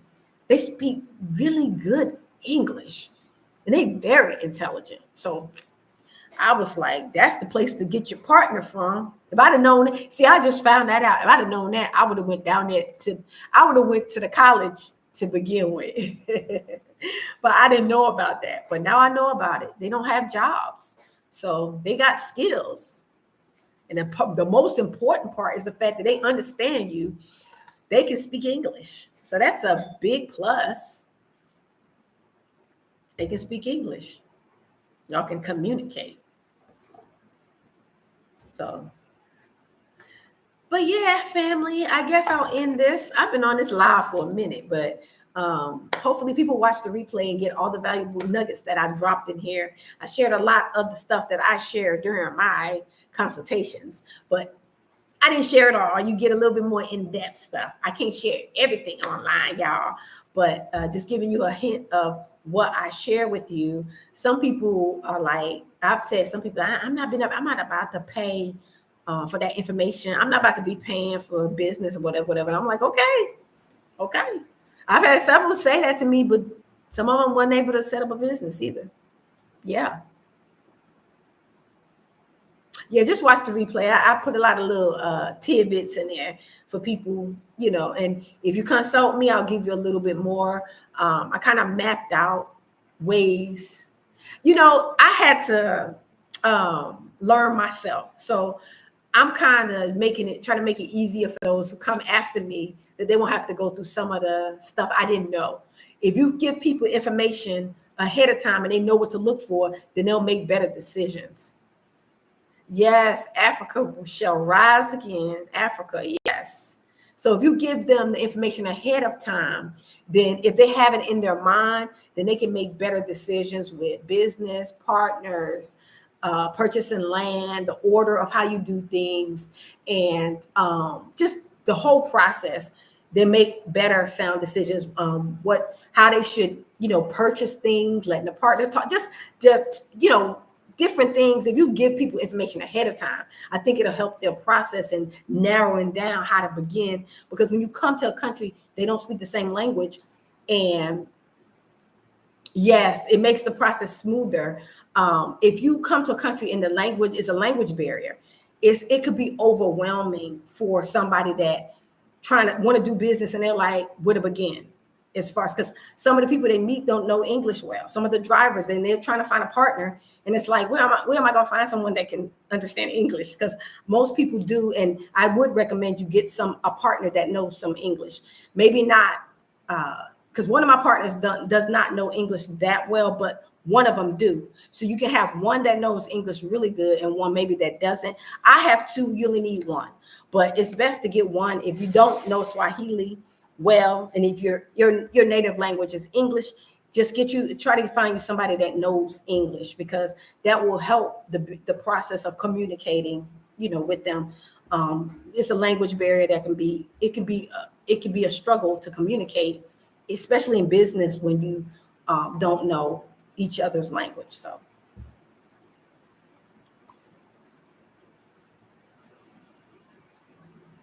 Exactly, Janelle. I noticed that our people, I've had somebody tell me, I'm not about to pay for no consultation. I'm not about to pay, they telling me that, but yet they pay that for white Mzungus or other nations. They pay them consultation fees for information online. You hear all online charging thousands of dollars, hundreds of dollars for our consultation, but then they only want to pay me to get information as if I don't know anything, as if I haven't been here for 4 years, as if, it's like our people's value of us is very low. It's very low. It's sad.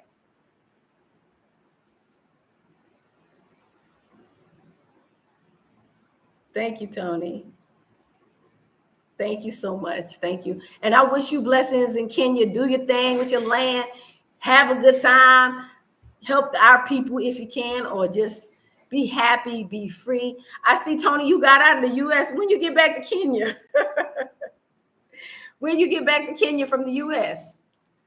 Yeah, our people need to come out of Babylon. They need to come out to the U.S. and come to Africa so we can work together and try to do something. Even if you don't want to work with people, that's fine. I do things by myself, so I get it.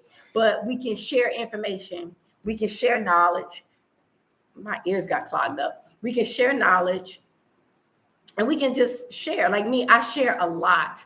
So I might not be working with you personally, but what I'm doing, you could do. That's what I'm feeling like. What I'm doing, you can do the same thing, but I got to give you the tools that you need.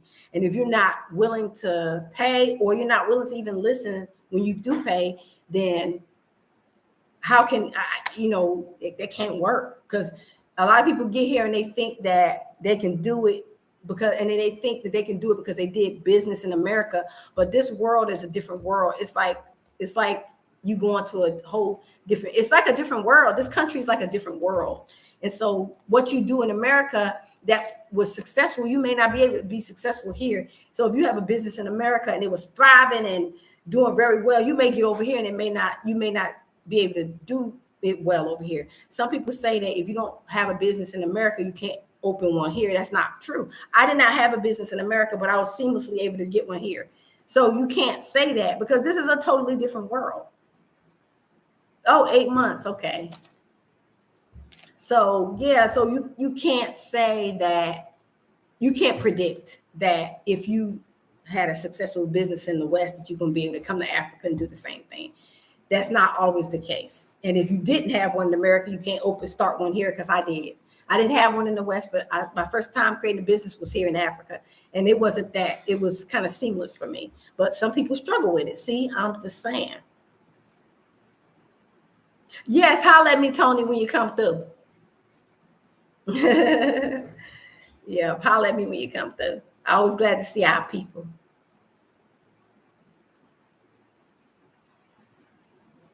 I'm not a big I'm not a big grouper, like meeting up with people, because I used to do that and it was a nightmare. It was a nightmare, y'all. I'd rather meet with people one-on-one. I don't like meeting with people in groups. It's the group thing. Yeah, I don't like that. It caused me anxiety. I be feeling like I'm back in America, because people be still broken and it's too much to handle. So I like to do individual groups, but other people can do meetups. I'm not a meetup person. I tried that. It didn't work for me. The language barrier. Yeah.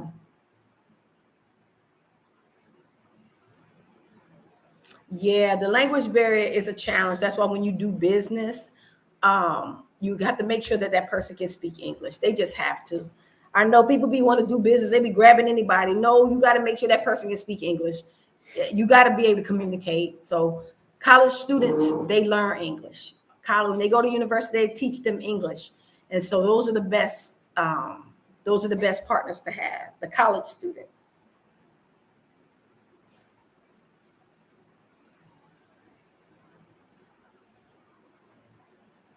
Yes, you can organize something in the future. I've had bad experience with grouping, but what I do is I share with people what I do, and I feel like whether we group together or not, we can still get things accomplished if we follow like a blueprint. We can get it done, and then it can be at a point where so many people have different lands and businesses that we can take a time to go visit this person's business, support that person's business, go visit. So it is a time where we can group together. But when it comes to business, we haven't had a successful a grouping to do business here in Tanzania. People have tried it. It has not been successful. So my focus is individuals setting your stuff up. And then once you set it up, if 10 of us get businesses and we all buy land, that's a community. We can say, let's meet up for lunch after everything's set up, and we can it won't be no issues with people falling out over business. And yeah, it can be a struggle from what I've seen here.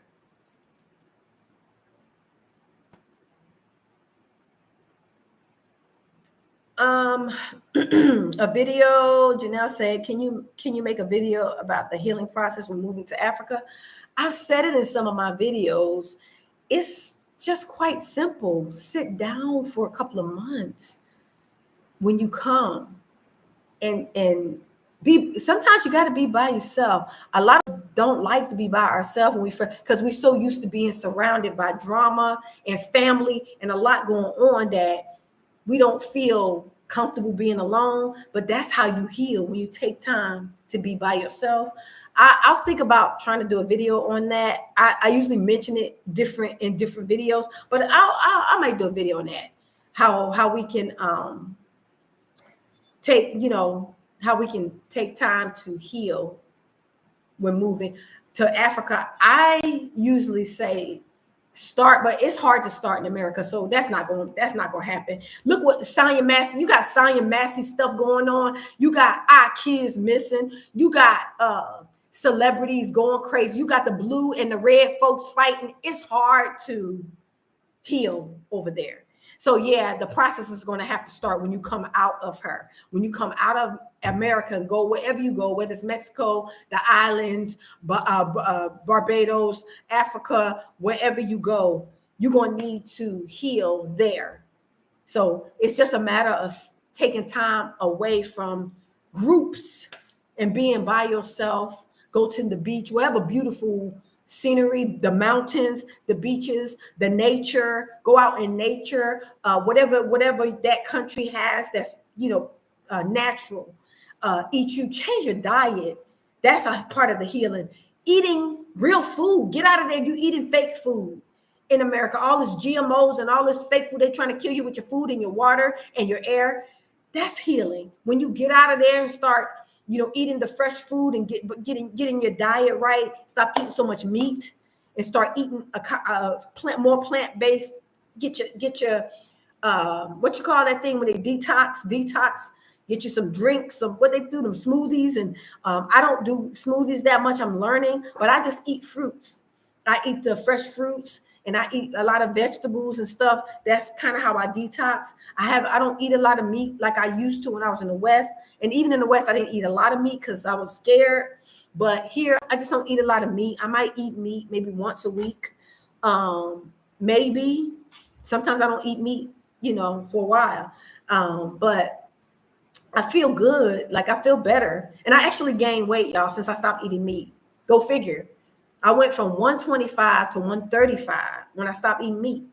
And that's kind of weird. But I stopped eating meat and then I started gaining weight because I started eating a lot of fruit. Because with these fruit and vegetables, they're very nutritious. So your body starts to hold on to the healthy things in it. And I gained like 10 pounds and stopped eating meat. So yeah, it's kind of weird. But I was just like, how am I gaining weight? I'm only eating vegetables. But, it's great. I'm doing I'm doing well. So now I just don't eat a lot of meat. I stopped eating chicken altogether. I don't eat eggs. I stopped eating eggs, and I loved eggs. I stopped drinking milk.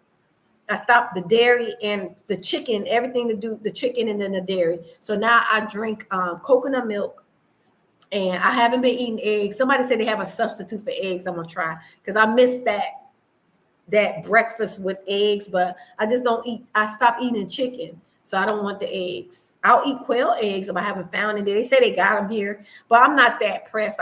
For breakfast I'll eat fruits, and I eat like oatmeal, something like that, or porridge, or potatoes, like home fried potatoes, and I just eat breakfast like that. So I just stop eating. I just don't eat meat like that, and I stopped eating the chicken. So, and I'm healthier now. I feel like I have a lot of energy. I'm healthier. I've gained weight, and yeah, it's just helping me. My hair is growing, so it's helping.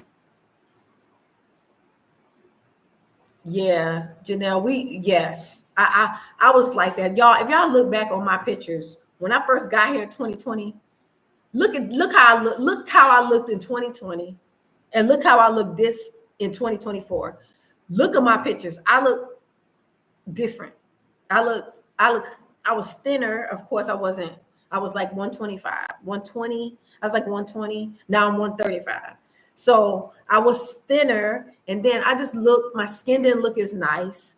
And then I was under stress. Like I could look at myself and tell I was under stress, and I didn't even realize it until you come out of there and you come here, or you go somewhere peaceful and you go somewhere where they have the fresh foods. You won't be able to tell how you look until after you've been there. And when you look back on your pictures and you compare yourself now to then, you'll see it. Even when 6 months to a year, you'll see a difference in your how you look, and how your energy level, and your peace of mind, everything about yourself. Everything about myself is different. Even my hair started like really growing. People are like, what are you doing to your hair?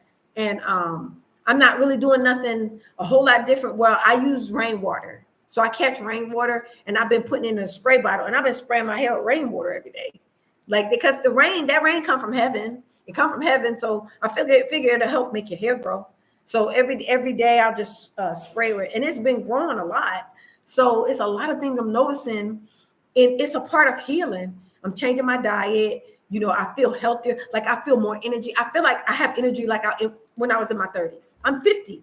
But I got a lot of energy that not that I didn't have energy before, but I have a lot of energy. Like I don't really get tired that much.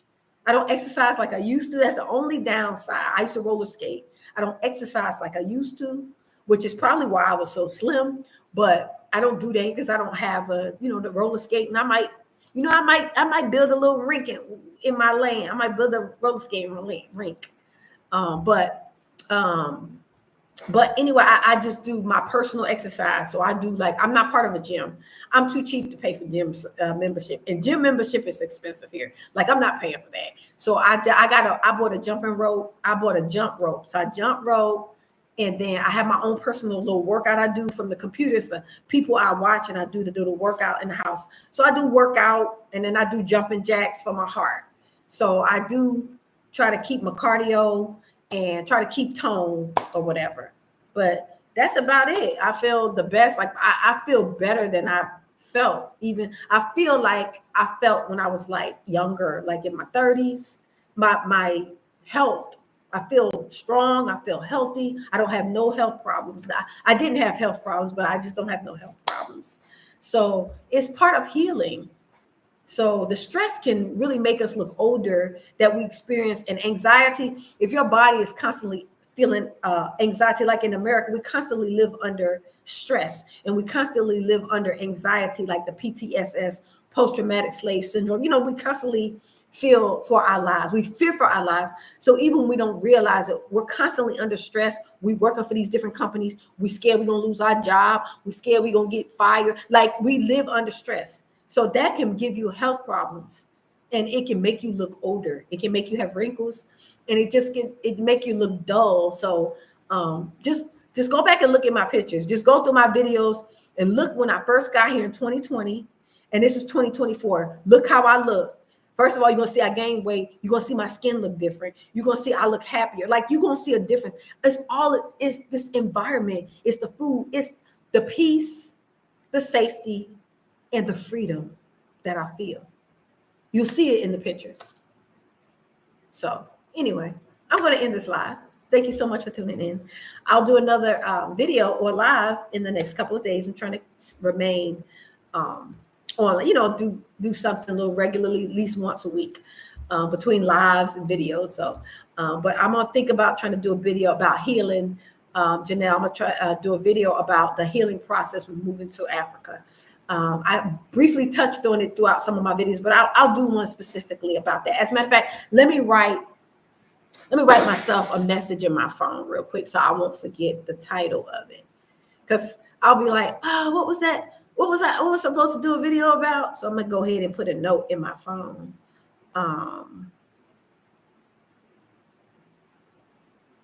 Let's see. Okay, so I'm going to do a video about the healing process when moving to Africa.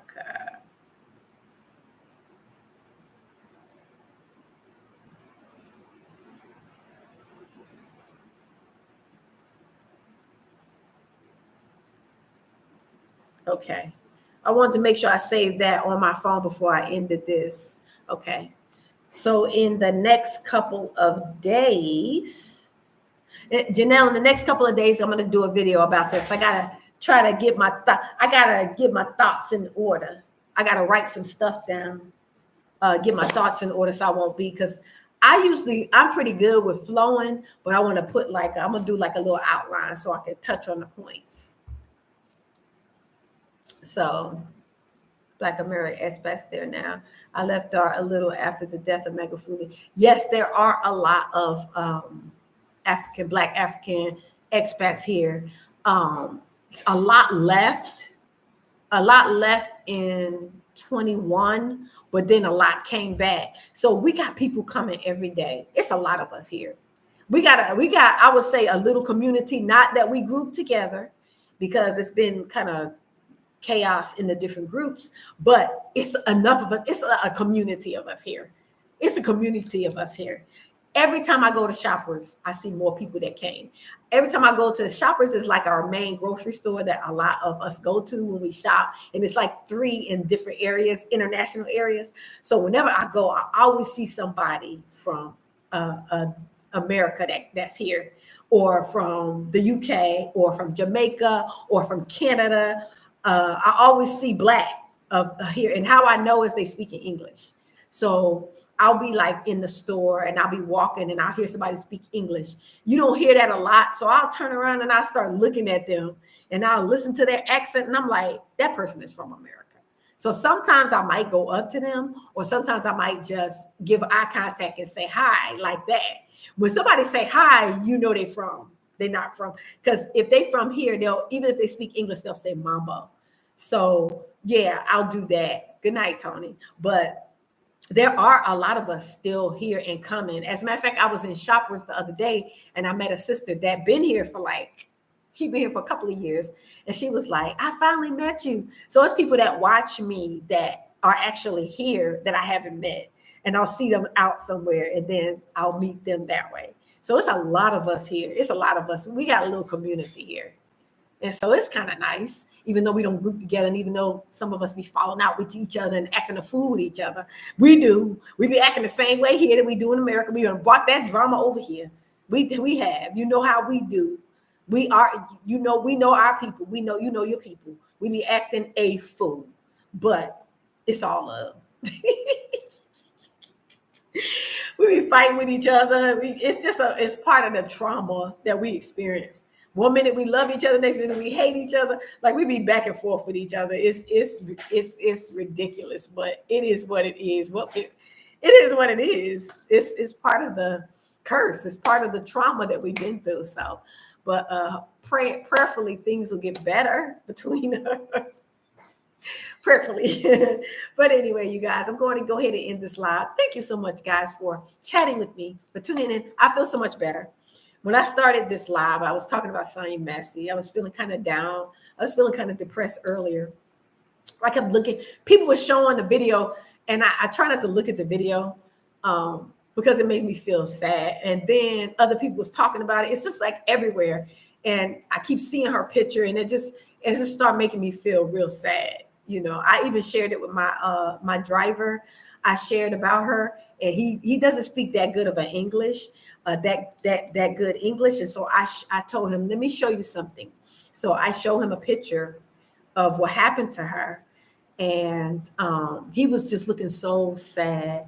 He was just looking so hurt. And he said, why? He was asking me why the white people do that to her. Why did the white man do her like that? I said, these people been doing us like this. Like, I couldn't really tell him because he don't understand English that well. So I was like, that's why I left. That's why I'm here, because I don't like that. I said, I'm hurt by this. And he kept saying sorry to me in Swahili. He kept saying poli, that means sorry. He kept saying poli. He just looked so sad. And I'm like, yeah, I'm sad. I'm sad about this. And then I show him the picture of the four. I think it was, they have a picture going around with all four of the sisters that got shot. Sandra Bland, her, Breonna Taylor, and it's another lady. All four of them got killed by the police. And so I was showing it to him, like all these dadas. The police, all these dadas. And so he just was just like, well, why? He keeps asking me why. And I'm like, they're wicked. These Mzungus, they don't like Africans. Like, they don't like Africans. So I was telling him, I was just feeling so sad. But after this live, I feel a lot better. I feel encouraged just talking to my people and giving advice. That's something that makes me happy. And yeah, so thank you guys for jumping on and encouraging me. And you encourage me, actually. You encourage me by just chatting with me. I feel a lot better. So anyway, I'm praying for you. You pray for me. Pray for your safety over in America. Pray that you're protected by the angels. And praying that our people would be blessed with finances so they can come out of that place. And even if they don't come here, that they can go somewhere where they can have safety, peace, safety, and freedom. Yeah. All right, fam. Talk to you guys in the next stream, next live, next video. It's like 1 o'clock in the morning here, y'all. It's 1:37, and I'm up talking like it's the afternoon. I'm just wide awake. So, okay, guys. Love you guys, and talk to you in the next one.